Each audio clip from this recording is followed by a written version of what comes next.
ফাহিম বা ফাহাদ শাহরিয়ার, একটি নিউক্লিয়াসের ব্যাসার্ধ নির্ণয় করতে হবে, যেখানে আর নট এত। ভাইয়া কিভাবে করব? আগের ক্লাসগুলা করলে তুমি পারবা, তাই না? বলো তো, আগের ক্লাসগুলা করলে তুমি পারবা। দাদা কি বায়োলজি পড়াবেন? হ্যাঁ, আজকে বায়োলজি পড়াবো, আজকে বায়োলজি পড়াবো। ওকে, সবাই আমার সাউন্ড ঠিকঠাক মতো শুনতে পাচ্ছ কিনা একটু ক্লিয়ার করে জানিয়ে দাও। কোন চ্যাপ্টার আমরা কোন চ্যাপ্টার পড়তেছিলাম? পরমাণুর গঠন ও নিউক্লিয়ার পদার্থবিজ্ঞানই তো পড়তেছিলাম নাকি? এটাই তো পড়তেছিলাম। বলো বলো বলো, কেমন আছেন? হ্যাঁ, খুব ভালো আছি। প্লে বাটন দেখতে চাই। আচ্ছা, প্লে বাটন দেখাবো, লাস্টে প্লে বাটন দেখাবো। ক্লাসের লাস্ট পর্যন্ত থাকো, তাহলে প্লে বাটন দেখাবো। ওকে, তাহলে হ্যাঁ, আজকে আমরা হচ্ছে নিউক্লিয়ার পদার্থবিজ্ঞান ও পরমাণুর গঠন এই চ্যাপ্টারের লাস্ট এবং নবম ক্লাসটা করব। আজকে আমরা লাস্ট এবং নবম ক্লাসটা করব। আজকে আমরা নিউক্লিয়ার বিক্রিয়ায় উৎপাদিত শক্তি রিলেটেড ব্যাখ্যা করব, এবং আমরা কোনো একটা নিউক্লিয়াসের বাইন্ডিং এনার্জি অর্থাৎ বন্ধন শক্তি এইটা কিভাবে নির্ণয় করে এইটা আমরা আজকের ক্লাসে আলোচনা করব। তো এই মূলত আজকের ক্লাসের আলোচনার টপিক। আজকে আমরা ওই অধ্যায়টা একেবারে ফিনিশ করে ফেলবো। আজকে এই অধ্যায়ের ফিনিশিং ক্লাস। তাহলে চলো আমরা এই অধ্যায়টা শুরু করে দিই। আজকে যতটুকু বাকি আছে, এই অধ্যায়ের যতটুকু বাকি আছে সেইটা আমরা শুরু করে দিই। কি ক্লিয়ার?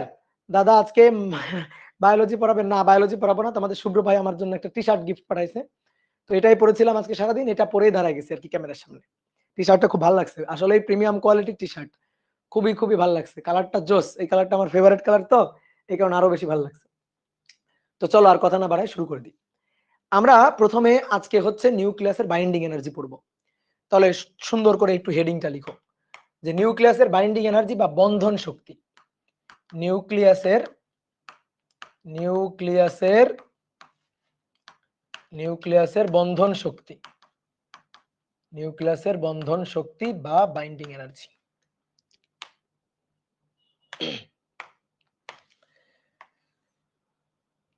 দেখো, একটা নিউক্লিয়াস কে আমরা ভাঙতে চাই। ধরো কোন একটা মৌলের নিউক্লিয়াসে কি কি অবস্থান করে?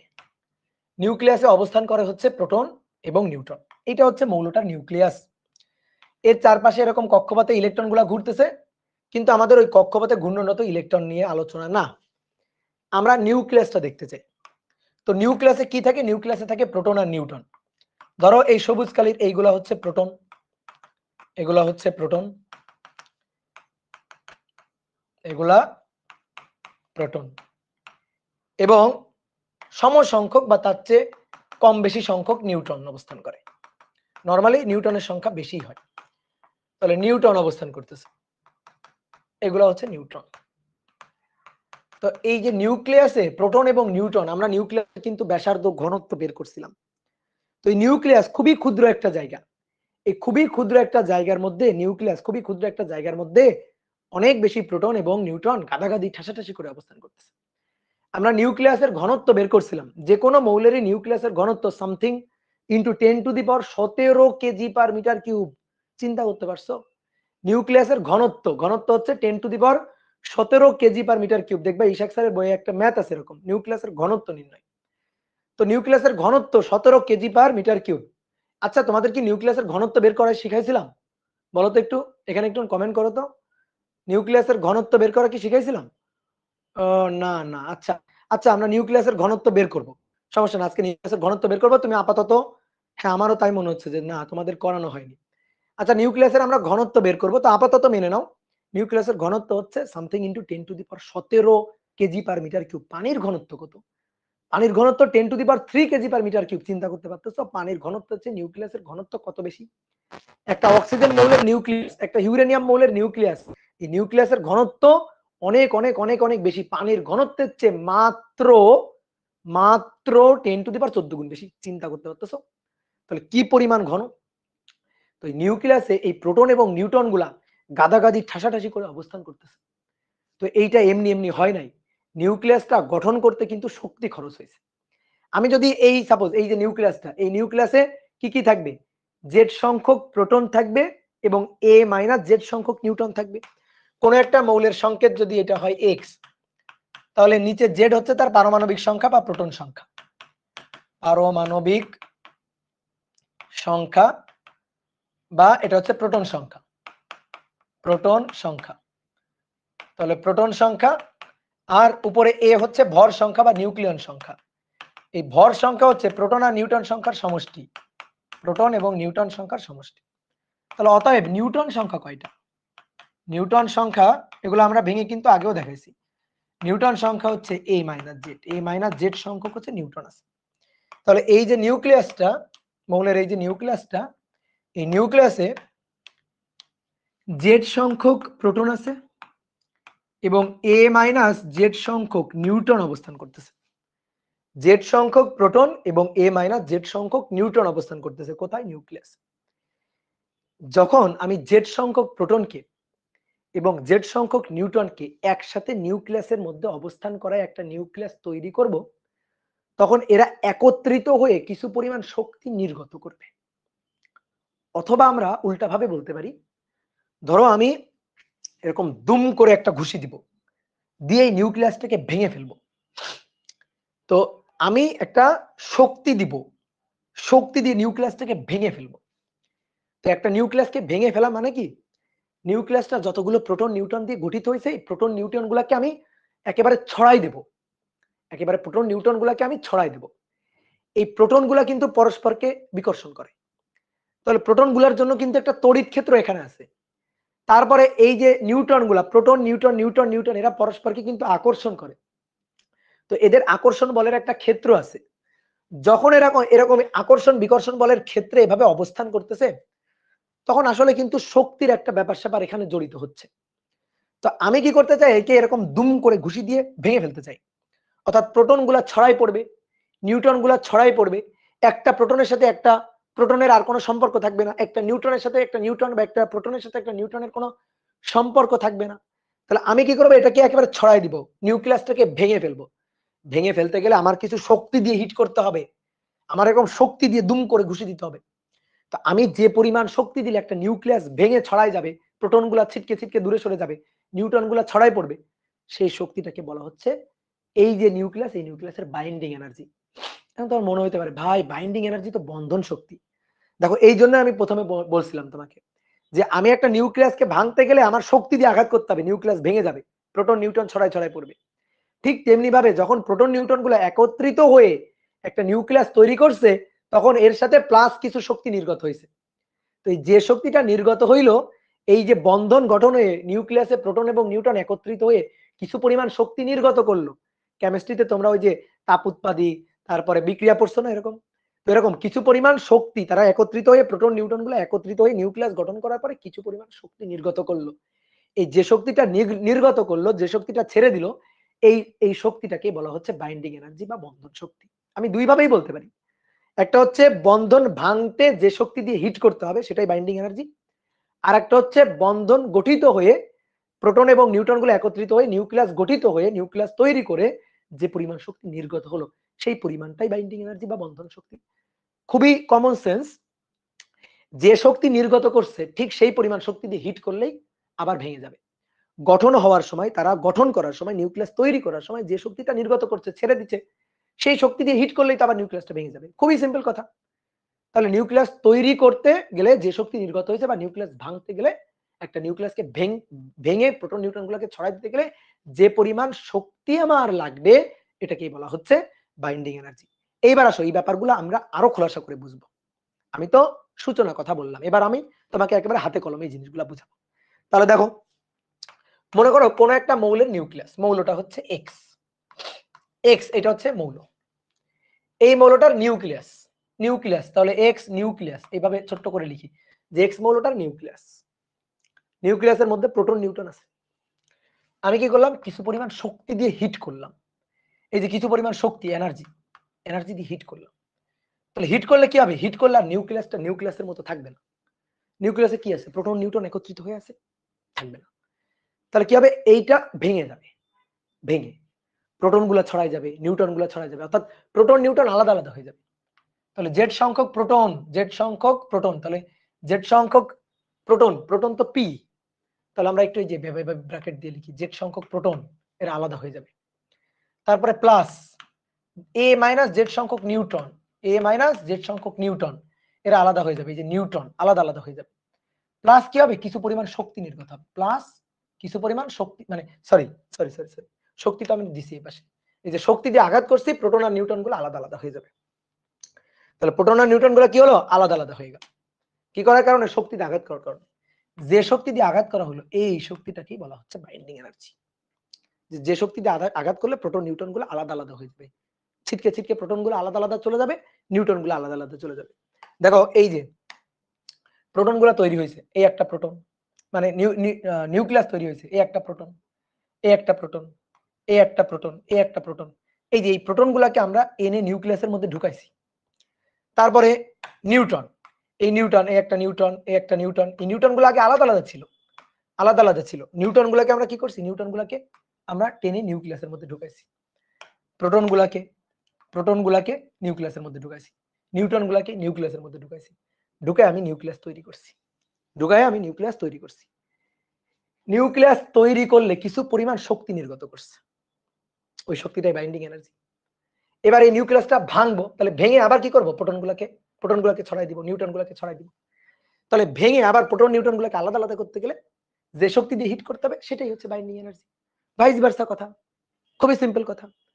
তো সেটাই আমরা লিখছি যে মৌলের নিউক্লিয়াসকে কিছু পরিমাণ শক্তি দিয়ে আঘাত করব, জেড সংখ্যক প্রোটন এ মাইনাস জেড সংখ্যক আলাদা আলাদা হয়ে যাবে, ঠিক আছে, আলাদা আলাদা হয়ে যাবে। তাহলে যে শক্তি দিয়ে হিট করলে এটা হবে, তাহলে সেটাই হচ্ছে আমার বাইন্ডিং এনার্জি। তাহলে আমরা এভাবে উল্টা বলতে পারি, ধরো মৌলের নিউক্লিয়াস, এবার আমরা এই শক্তিটাকে ওই পাশে নিয়ে যাব, তাহলে দেখো জেড সংখ্যক প্রোটন এ মাইনাস জেড সংখ্যক নিউট্রন, এই যে দেখো ভালো করে খেয়াল করে, এবার জেড সংখ্যক প্রোটন আর এ মাইনাস জেড সংখ্যক নিউট্রন একত্রিত হলো, দেখো একত্রিত হলো কিনা, একত্রিত হলো হয়ে কি করবে, কিছু পরিমাণ শক্তি ছেড়ে দিবে, শক্তি নির্গত করবে, দেখো তো এই জিনিসটা উপরের লাইন থেকে লেখা যায় কিনা, এই যে এই লাইনের অর্থ এই লাইনটা হয় কিনা, কিছু পরিমাণ শক্তি ছেড়ে দিবে, বাদ দিবে, তাহলে এটারে ওই পাশে নিয়ে যাও। দেখো খুব সুন্দর, জিনিসগুলো খুবই সহজ। এই যে শক্তিটারে ওই পাশে নিয়ে দিলাম, এই যে বাইন্ডিং এনার্জি, বন্ধন শক্তি। তাহলে যখন প্রোটন এবং নিউট্রন গুলো একত্রিত হবে তখন কিছু পরিমাণ শক্তি ছেড়ে দিবে, নির্গত করবে, এটাই বাইন্ডিং এনার্জি। এবার এই শক্তিটাকে যদি এই পাশে নিয়ে আসি তাহলে কথাটা কি দাঁড়াবে, নিউক্লিয়াসকে শক্তি দিয়ে হিট করব, হিট করলে নিউক্লিয়াসটা ভেঙে প্রোটন নিউট্রন গুলো আলাদা হয়ে যাবে। যে শক্তি দিয়ে হিট করলে, দেখো এই যে শক্তিটা যখন এই পাশে লিখবো, শক্তি দিয়ে হিট করা, যোগ মানে আমি কি বলছিলাম, প্লাস মানে দিচ্ছি, ঠিক আছে, প্লাস মানে আঘাত করা হচ্ছে, আর মাইনাস মানে ছেড়ে দেওয়া হচ্ছে। তাহলে ওই পাশে গেলে মাইনাস ছেড়ে দিচ্ছে, আর এই পাশে যখন আছে তখন হিট করতেছি, আঘাত করতেছি। এই শক্তিটাই হচ্ছে বাইন্ডিং এনার্জি, এটাই হচ্ছে আমার বন্ধন শক্তি। এবার এইটা না আমাদের বের করতে হবে। তো দেখো কিভাবে এই বাইন্ডিং এনার্জি আসতেছে এটা আমরা বলি। বিজ্ঞানীরা দেখলো কি, যে কোন একটা মৌলের নিউক্লিয়াস, এই নিউক্লিয়াসটাকে তৈরি করছে কে, প্রোটন এবং নিউট্রন, তো ধরো একটা মৌলের নিউক্লিয়াসের ভর হচ্ছে MnU, নিউক্লিয়াসটার ভর, ধরো কোন মৌলের নিউক্লিয়াসের ভর হচ্ছে এটা। এই নিউক্লিয়াসকে তৈরি করছে কে, নিউক্লিয়াসকে তৈরি করছে জেড সংখ্যক প্রোটন, তাহলে জেড সংখ্যক প্রোটন, একটা প্রোটনের ভর MP, তাহলে জেড সংখ্যক প্রোটনের ভর কত, জেড ইন্টু MP। একটা নিউটনের ভর Mn, নিউটন আছে কয়টা, a মাইনাস জেড সংখ্যক, তাহলে a মাইনাস জেড সংখ্যক নিউটনের ভর a minus Z into M। তাহলে নিউক্লিয়াসে কারা কারা এসে একত্রিত হয়েছে বলো নিউক্লিয়াসে কারা কারা এসে একত্রিত হয়েছে? প্রোটন নিউট্রন এসে একত্রিত হয়েছে। তাহলে বলো একটা নিউক্লিয়াসের ভর হবে, এই নিউক্লিয়াসের মধ্যে জেড সংখ্যক প্রোটন তাদের ভর প্লাস এ মাইনাস জেড সংখ্যক নিউট্রন তাদের ভরের সমষ্টি। নিউক্লিয়াসে কে আছে? ইলেকট্রন আছে না, নিউক্লিয়াসে আছে প্রোটন এবং নিউট্রন। তাহলে নিউক্লিয়াসে জেড সংখ্যক প্রোটন আছে, এ মাইনাস জেড সংখ্যক নিউট্রন আছে। তাহলে জেড সংখ্যক প্রোটনের ভর যোগ এ মাইনাস জেড সংখ্যক নিউটনের ভর, ঠিক আছে, এ মাইনাস জেড সংখ্যক নিউটনের ভর, এদের দুটোর ভর একত্রিত করে যোগ করলেই একটা নিউক্লিয়াসের ভর পাওয়া যাবে। ঠিক আছে, ধরো একটা alpha particle, that means helium nucleus. Helium নিউক্লিয়াসের সংকেত কি? 2He4, দুটো প্রোটন 4 - 2, দুটো নিউট্রন। তাহলে আমি যদি বলি একটা হিলিয়াম নিউক্লিয়াসের ভর কত, নিউক্লিয়াসের ভর, তাহলে নিউক্লিয়াসে দুটো প্রোটন আছে, দুটো প্রোটনের ভর যোগ দুটো নিউট্রন আছে, দুটো নিউট্রনের ভর যোগ করলে পরে নিউক্লিয়াসের ভর পাওয়া যাবে। তো বিজ্ঞানীরা কি করলো কি আলাদা আলাদা করে কতগুলো প্রোটন মিলে নিউক্লিয়াসটা তৈরি করছে, সেই প্রোটনগুলোর ভর আলাদা আলাদা করে মাপলো। আলাদা আলাদা করে প্রোটনের ভর মাপতে গেলে সবগুলো প্রোটনের ভর তোমার মাপার দরকার নেই, তুমি একটা প্রোটনের ভর মাপলেই হবে। ধরো একটা প্রোটনের ভর এমপি, তাহলে জেড সংখ্যক প্রোটনের ভর জেড ইন্টু এমপি। এবার মনে করো নিউটনের ভর মাপবো, তাহলে একটা নিউটনকে বললাম যা তুই দাঁড়িপাল্লার উপরে উঠ, তোকে মনে করো যে তুলা যন্ত্র বা দাঁড়িপাল্লার উপরে উঠাইলাম, মানে কোনো না কোনো ভাবে ধরো মাপলাম। এগুলা কিন্তু দাঁড়িপাল্লা বা তুলা যন্ত্র দিয়ে নিউটন প্রোটনের ভর মাপে না, এগুলো অন্য অন্য ভাবে মাপে। তো নিউটন, একটা নিউটনের ভর মাপলাম, মাপার পরে কয়টা নিউটন আছে? এ মাইনাস জেড, তাহলে এ মাইনাস জেড দিয়ে গুণ করলাম, তাহলে এ মাইনাস জেড সংখ্যক নিউটনের ভর পাইলাম। যোগ করে যে ভরটা পাবো সেটা নিউক্লিয়াসের ভর হওয়া উচিত। এবার কি করলাম, নিউক্লিয়াস তৈরি হয়ে আছে, অর্থাৎ এই নিউক্লিয়াসের মধ্যে জেড সংখ্যক প্রোটন আছে, এ মাইনাস জেড সংখ্যক নিউটন আছে। এবার নিউক্লিয়াস থেকে উঠালাম দাঁড়িপাল্লায়, যে এবার দেখি তোরে ভর মাপবো, নিউক্লিয়াস থেকে ভর মাপবো।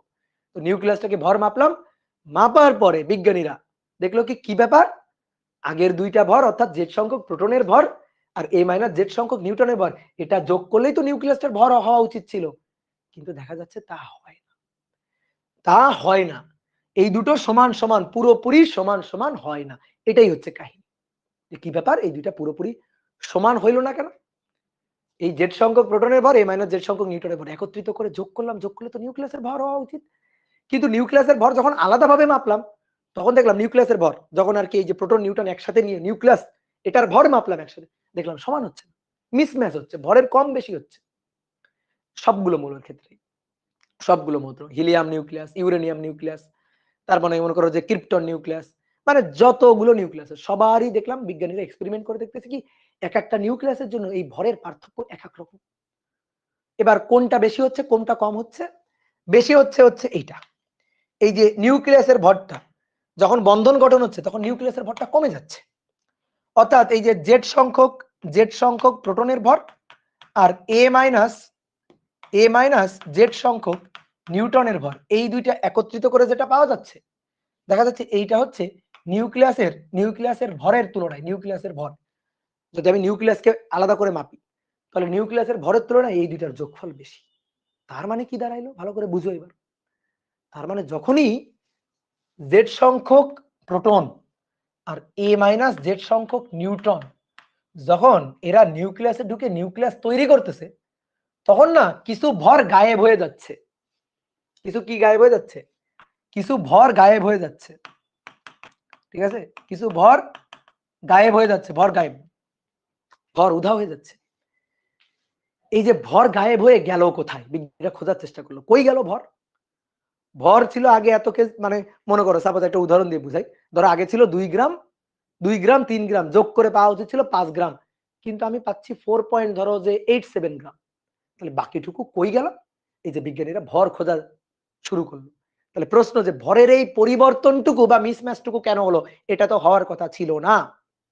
ভর কেন কম বেশি হলো, ভর কেন মিসম্যাচ হলো, এটা তো হওয়ার কথা ছিল না। তাহলে বিজ্ঞানীদের মনে একটা প্রশ্ন জাগলো, কেন? এবার দেন আরেকটা প্রশ্ন, এই কেনটা আপাতত উপরে তুলে রাখো। এবার আরেকটা প্রশ্ন হচ্ছে এই যে নিউক্লিয়াসটা যখন তৈরি হয়, তখন বিজ্ঞানী দেখলো নিউক্লিয়াসটা যখন তৈরি হয় প্রোটন আর নিউট্রন একত্রিত হয়ে যখন নিউক্লিয়াসটা তৈরি করে, কিছু পরিমাণ শক্তি নির্গত করে। এই যে শক্তি নির্গত করে, এই শক্তি আসলো কোত্থেকে? তাহলে দুইটা জায়গায় কেন লিখে দিই আমরা। এই একটা জায়গায় কেন এই শক্তি আসলো কোত্থেকে, এই শক্তি কেন নির্গত করলো, কই গেল শক্তি। আর একটা হচ্ছে ভর গায়েব হয়ে কোথায় গেল, এই যে ভর গায়েব কেন, কেন ভর গায়েব হয়ে গেল, ভর গায়েব হয়ে কোথায় গেল। এই হচ্ছে দুটো প্রশ্ন। এইবার এই দুটো প্রশ্ন এক জায়গা করো, দুটো প্রশ্নের উত্তর, দুটো প্রশ্নের উত্তর এক জায়গা করো, এক জায়গা করে বিজ্ঞানীরা তখন এই দুটো কেনর উত্তরই পেয়ে গেল। দেখো এই যে ভরটা গায়েব হয়ে গেছে না, প্রোটন নিউট্রন একত্রিত হয়ে এদের আলাদা আলাদা ভর যা ছিল, নিউক্লিয়াস তৈরি হওয়ার পরে ভর কিছুটা কম, যতটুকু কম সেই ভরটুকু হারাই গেছে, গায়েব হয়ে গেছে।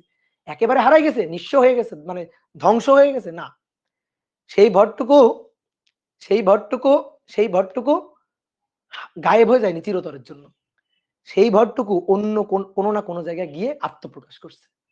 এবার আমরা শক্তি পাচ্ছিলাম না, যে শক্তি নির্গত হলো, শক্তি আসলো কোত্থেকে, শক্তি কোত্থেকে আসলো, এই শক্তিটা কোথায় ছিল। এই যে প্রোটন নিউট্রন একত্রিত হলো, একত্রিত হয়ে কিছু শক্তি ছেড়ে দিল, শক্তি আসলো কোত্থেকে, শক্তির উৎস কোথায়, এই যে শক্তির উৎস কোথায়, এটা খুঁজতে গিয়ে আমরা পাচ্ছি ভর কমে গেছে। ঠিক আছে, শক্তির উৎস কোথায় খুঁজতে গিয়ে কি পাই, খুঁজতে গিয়ে কি পাই, ভর কমে গেছে। তাহলে শক্তির উৎসটা হচ্ছে ওই ভর কমে গেছে যেটা, ওইটা। কথা কি বুঝতে পারছো, যে ভরটুকু কমে গেছে, কতটুকু ভর কমে গেছে বলো, এটা বেশি আর এটা কম, তাহলে কতটুকু ভর কমে গেছে, ডেল এম ভর কমে গেছে, that is Z M P plus A minus Z M N. এই যে ভরটুকু কমে গেছে না, এই ভরটুকুই আসলে শক্তিতে রূপান্তরিত হয়ে শক্তি নির্গত করছে। আর এই শক্তিটাই সেই বাইন্ডিং এনার্জি। কি ক্লিয়ার, যে শক্তিটা নির্গত করছে, বন্ধন গঠন হয়ে যে শক্তিটা নির্গত করছে, সেটাই হচ্ছে বাইন্ডিং এনার্জি। এবার তোমার মনে থাকতে পারে ভাই ভর কেমনে শক্তি হইল। নিউটনিয়ান ফিজিক্স অর্থাৎ ক্লাসিক্যাল ফিজিক্স আমরা জানি শক্তি সর্বদা শক্তিতে রূপান্তরিত হয়, কিন্তু আসলে ভরও শক্তিতে রূপান্তরিত হতে পারে। এটাই হচ্ছে থিওরি অফ রিলেটিভিটি, আইনস্টাইনের আপেক্ষিকতা তত্ত্বের মূল কথা, যে ভরও শক্তিতে রূপান্তরিত হতে পারে। তাহলে আসলে ওই যে ভরটুকু হারাই যাচ্ছে, তোমার মনে হচ্ছে যে ভরটুকুর ত্রুটি তুমি পাইছো, ওই ভরটুকু আসলে শক্তিতে রূপান্তরিত হয়েছে। আইনস্টাইনের ভর শক্তি উপপাদ্য আপেক্ষিকতা তোমাদের অপার ভাইয়া পড়াইছে 8 অধ্যায়, এখানে তোমরা দেখছো ভর শক্তিতে, শক্তি ভরে রূপান্তরিত হয়। আইনস্টাইনের একটা বিখ্যাত সূত্র, এটার প্রমাণও তোমরা 8 অধ্যায় করছো, যে equal to MC square, equal to MC square. Ishak স্যারের বইতে দেখবা, বইয়ে সেকেন্ড পার্ট বইয়ে মোলাটে জল জল করে লেখা আছে ইকুয়াল টু এমসি স্কয়ার। তাহলে এম পরিমাণ ভর যখন শক্তিতে রূপান্তরিত হয়, তখন সেই শক্তির পরিমাণটুকু হয় ইকুয়াল টু এমসি স্কয়ার। তাহলে ভর আসলে চিরতরের জন্য ধ্বংস হয়ে যায় নাই বা গায়েব হয়ে যায় না, এরকম কোনো ভৌতিক ঘটনা এখানে ঘটে নাই। ওই ভরটুকু আসলে শক্তিতে রূপান্তরিত হয়ে এই শক্তিটাই নির্গত করছে, আর দ্যাট ইজ কল্ড গাইন্ডিং এনার্জি। কি রিলেশনটা বুঝতে পারছো, যে কোত্থেকে আসলে শক্তি। তো বিজ্ঞানীদের দেখলো প্রোটন এবং নিউট্রন গুলো একত্রিত হয়ে কিছু পরিমাণ ভর কমে যাচ্ছে, কিছু পরিমাণ ভর কমে যাচ্ছে। নিউক্লিয়াসের যে ভরটা আলাদাভাবে, নিউক্লিয়াসের যে ভরটা, এই যে নিউক্লিয়াসের যে ভরটা, তার চেয়ে এই আলাদা আলাদা করে প্রোটন নিউট্রনের ভরের সমষ্টিটা বেশি। তাহলে কিছু ভর কমে গেল, ওই ভরটা গেল কোথায়, শক্তিতে নির্গত হলো। কিভাবে, শক্তিতে রূপান্তরিত হয়। এটাই হচ্ছে কাহিনী। কি ক্লিয়ার। এই যে ডেলেম, এই ডেলেম কে বলবো আমরা ভর ত্রুটি, এই ডেলেম কে আমরা বলবো কি, ভর ত্রুটি। এই যে ডেলেম ভর ত্রুটি, যতটুকু ভরের মিসম্যাচ হবে দ্যাট ইজ কল্ড ভর ত্রুটি। ওকে, এবার এই ভর ত্রুটিটাই আসলে শক্তিতে রূপান্তরিত হয়েছে, এই ভর ত্রুটিটাই শক্তিতে রূপান্তরিত হয়েছে। তাহলে ওই যে বাইন্ডিং এনার্জি যাকে আমরা খুঁজতে চাচ্ছিলাম, সেই বাইন্ডিং এনার্জি আসলে এখান থেকে আসছে। Binding energy that is M C square. তো এখানে আমরা এম কে ডেল এম দিয়ে লিখছি, ডেল এম সি স্কয়ার, এটাই হচ্ছে সেই বাইন্ডিং এনার্জি, বন্ধন শক্তি। কি কথা কি বোঝা গেল। এবার তুমি একটু উল্টা চিন্তা করো, নিউক্লিয়াস গঠিত হয়ে কিছু ভর ছেড়ে দিল, ভর কমে গেল, ওই ভরটুকু শক্তিতে রূপান্তরিত হলো, শক্তিতে রূপান্তরিত, শক্তি নির্গত করছে, that is called binding energy. এইবার আমার তুমি উল্টা বুঝাবা, আমি এবার কি করব, নিউক্লিয়াসকে দুম করে ঘুষি দিব, দিয়ে নিউক্লিয়াসকে ভেঙে ফেলবো। তাহলে নিউক্লিয়াসকে ভেঙে ফেলা মানে, এখন তো নিউক্লিয়াস হয়ে আছে, নিউক্লিয়াস হয়ে আছে, নিউক্লিয়াসকে ভেঙে ফেলা মানে জেড সংখ্যক প্রোটনকে আলাদা করে দেওয়া, এ মাইনাস জেড সংখ্যক নিউট্রনকে আলাদা করে দেওয়া। তো বলো নিউক্লিয়াসের যে ভরটা, নিউক্লিয়াসের যে ভর, সেটা জেড সংখ্যক প্রোটন এবং এ মাইনাস জেড সংখ্যক নিউট্রনের ভরের থেকে কিছুটা কম না। তো যখন আলাদা হয়ে যাবে এরা, যখন জেড সংখ্যক প্রোটন আলাদা হয়ে যাবে, এ মাইনাস জেড সংখ্যক নিউট্রন আলাদা হয়ে যাবে, তখন তোরা বলছিল যে আমরা গঠন হয়ে যে ভরটুকু দান করছিলাম, যে ভরটুকু তোমাদের দান করছিলাম শক্তি হওয়ার জন্য, আমরা আলাদা হয়ে যাব। প্রোটন নিউট্রন বলবে যে আলাদা হব, আমাদের শক্তি ফেরত দাও, সরি ভর ফেরত দাও। কি বলবে না, যে ভরটুকু কমে গেছিল ওই ভরটুকু ফেরত দাও, না হলে আমরা আলাদা হব না। প্রোটন নিউট্রন এভাবে বলবে যে ঘুষি তো মারা হচ্ছে, নিউক্লিয়াসকে ভাঙবো, ঘুষি মেরে ভেঙে ফেলবো। তো ভাঙতে গেলে কি, প্রোটন নিউট্রন আলাদা আলাদা করে ফেলবো, আলাদা আলাদা করলে তো প্রোটন এবং নিউট্রন তাদের যে ভরটুকু কমাই ফেলছিল ওই ভরটুকু দাবি করবে যে দাও আমাদের ভর আবার ফেরত দাও। কি ক্লিয়ার? ভর আবার ফেরত দাও। তো ভর তুমি ফেরত দিবা না, কেমনে ফেরত দিবা? এবার উল্টা শক্তি ভরে কনভার্ট হবে। কেমনে? এই যে দুম দিলাম, ঘুষি দিলাম, দিয়ে এই যে আমি আঘাত করলাম, তাহলে আমি কিছু শক্তি দিয়ে আঘাত করব, হিট করব শক্তি দিয়ে। তাহলে শক্তি দিয়ে আঘাত করলে ওই যে আমি শক্তিটা দিচ্ছি, এই যে শক্তিটা দিচ্ছি, সেই শক্তি এবার ভরে রূপান্তরিত হয়ে ওদের এবার আলাদা আলাদা ওই জেড কে ভর দিয়ে দিবে, এ মাইনাস জেড সংখ্যক নিউটনকে ভর দিয়ে দিবে। ভর দেওয়ার পরে ওরা যখন নিজেদের ভর ফিরে পাবে তখন ওরা আবার আলাদা আলাদা হয়ে আলাদা আলাদা প্রোটন, আলাদা আলাদা নিউটন, প্রোটনের ভর ফিরে পাবে, নিউটনের ভর ফিরে পাবে। কথা কি বুঝছো? কি ক্লিয়ার? কথা কি বুঝতে পারছো? তাহলে এই হচ্ছে কাহিনী। ডান? এই তাহলে নিউক্লিয়াস, প্রোটন নিউটন একত্রিত হয়ে নিউক্লিয়াস গঠন হলে কিছু শক্তি নির্গত হয়, আর ওই শক্তিটা আসে ভরের ত্রুটি থেকে। আবার আমি যখন নিউক্লিয়াসকে ভেঙে ফেলবো তখন তো আবার ওই যে ভরটুকু কমে গেল ওটা আবার ফেরত দিতে হবে। তো তখন আবার ওই শক্তিটা দিয়ে আঘাত করতে হয়, তাহলে ওই শক্তিটা দিয়ে আঘাত করার পরে শক্তিটা আবার ভরে রূপান্তরিত হয়, প্রোটন নিউটনের আলাদা আলাদা ভর দিয়ে দেয়। তখন এই যে আমরা আবার মনে করো যে নিউক্লিয়াসকে ভেঙে আলাদা আলাদা করে জেড সংখ্যক প্রোটন এবং এই মাইনাস জেড সংখ্যক নিউট্রন পাই। এটা হচ্ছে কাহিনী শক্তির এবং ভরের পারস্পরিক রূপান্তর। তাহলে আমরা এখান থেকে দুটো সূত্র পাইলাম, ভর ত্রুটি আর বন্ধন শক্তি। এই দুটা সূত্রই আমাদের এবার কাজে লাগবে। কি clear? Okay.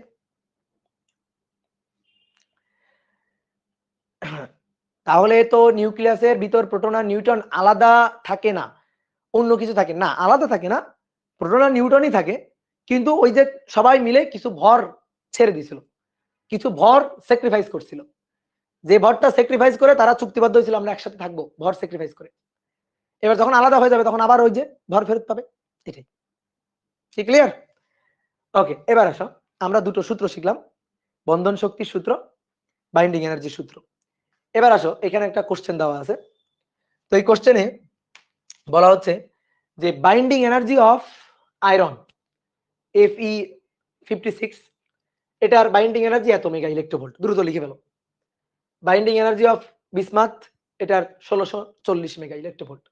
Binding energy of carbon 92.2 mega electronvolt. প্রশ্ন করছে স্থায়িত্বের সঠিক ক্রম কোনটি? তাহলে আমি তোমাদের কয়েকটা অপশন দিয়ে দিচ্ছি। স্থায়িত্বের সঠিক ক্রম, কে বেশি স্থায়ী? বিসমাথ, তারপরে আয়রন, তারপরে কার্বন। মানে স্থায়িত্বের দিক দিয়ে কে বেশি স্থায়ী? তারপরে 2 নম্বর এফ বিসমাথ, কার্বন, তারপরে কার্বন বিসমাথ, তারপরে এফ ই আর কি, এফ ই আয়রন। আর ডি নম্বর হচ্ছে বিসমাথ, আচ্ছা কোনটা বাদ গেল দেখি, এফ ই আগে, তারপরে সি দিলাম, তারপরে দিলাম বিসমাথ। না, স্থায়িত্বের সঠিক ক্রম কোনটি? আর একটা মনে করো অপশন দিলাম নান, কোনটিই নয়। স্থায়িত্বের সঠিক ক্রম কোনটি? গুড, ভেরি গুড, ঠিক আছে, অনেকেই সঠিক অ্যান্সার দিছো। এগুলো খুবই সহজ, খুবই সহজ। স্থায়িত্বের সঠিক ক্রম কোনটি? যার বাইন্ডিং এনার্জি যত বেশি সে তত বেশি স্থায়ী। যার বাইন্ডিং এনার্জি যত বেশি সে তত বেশি স্থায়ী, কারণ তাকে ভাঙতে তত বেশি শক্তি দিতে হবে।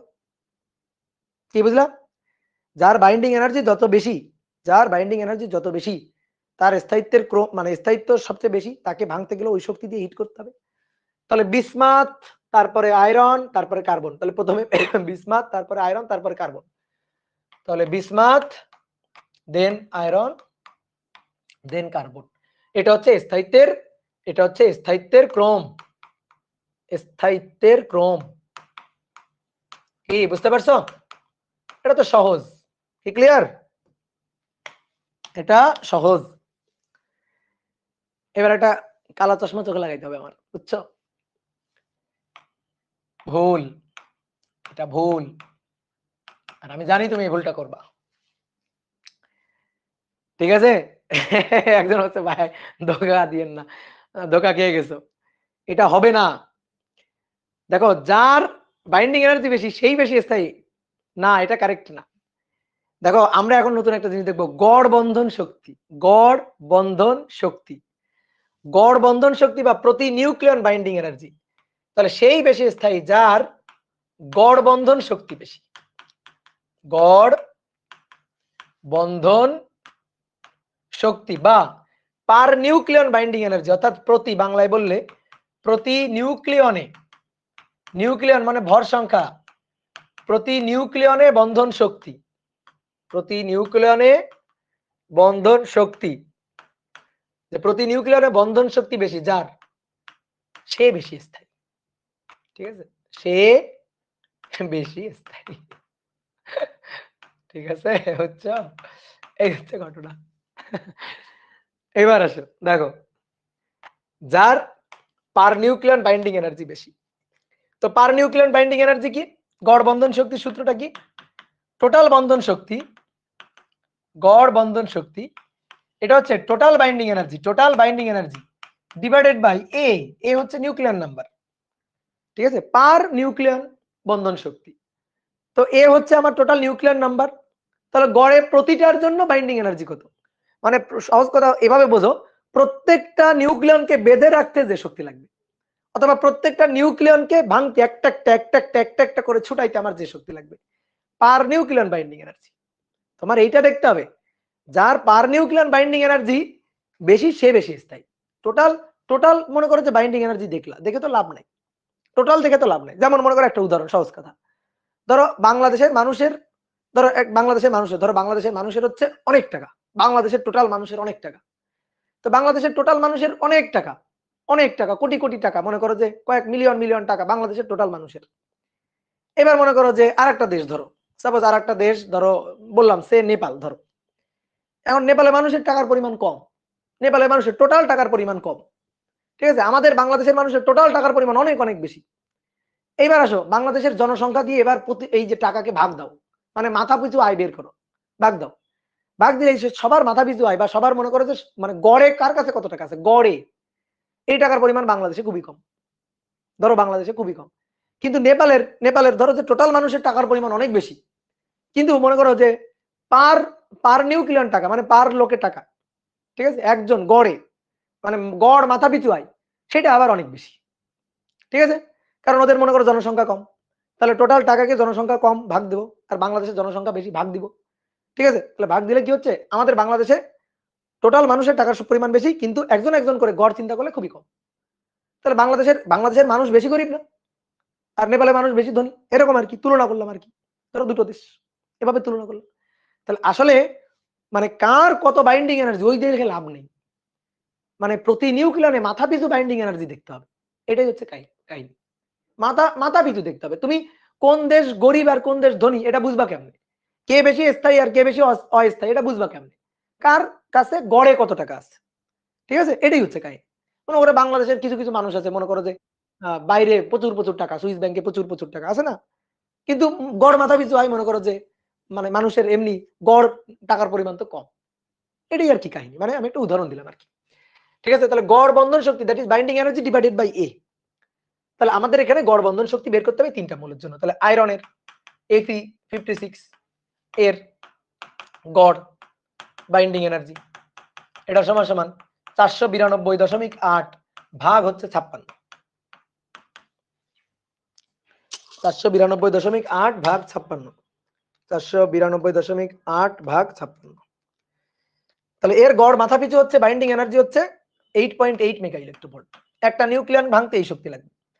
তারপরে এবার আসো বিসমাথের, বিসমাথ কত 209, তাহলে 209 এর গড় বাইন্ডিং এনার্জি, তাহলে এর গড় বাইন্ডিং এনার্জি হচ্ছে গড় বাইন্ডিং এনার্জি 1640 ভাগ হচ্ছে 209 হচ্ছে টোটাল নিউক্লিয়ার নাম্বার, তাহলে 1640 ভাগ 209, 209, তাহলে এইটা হচ্ছে 7.84 mega electronvolt.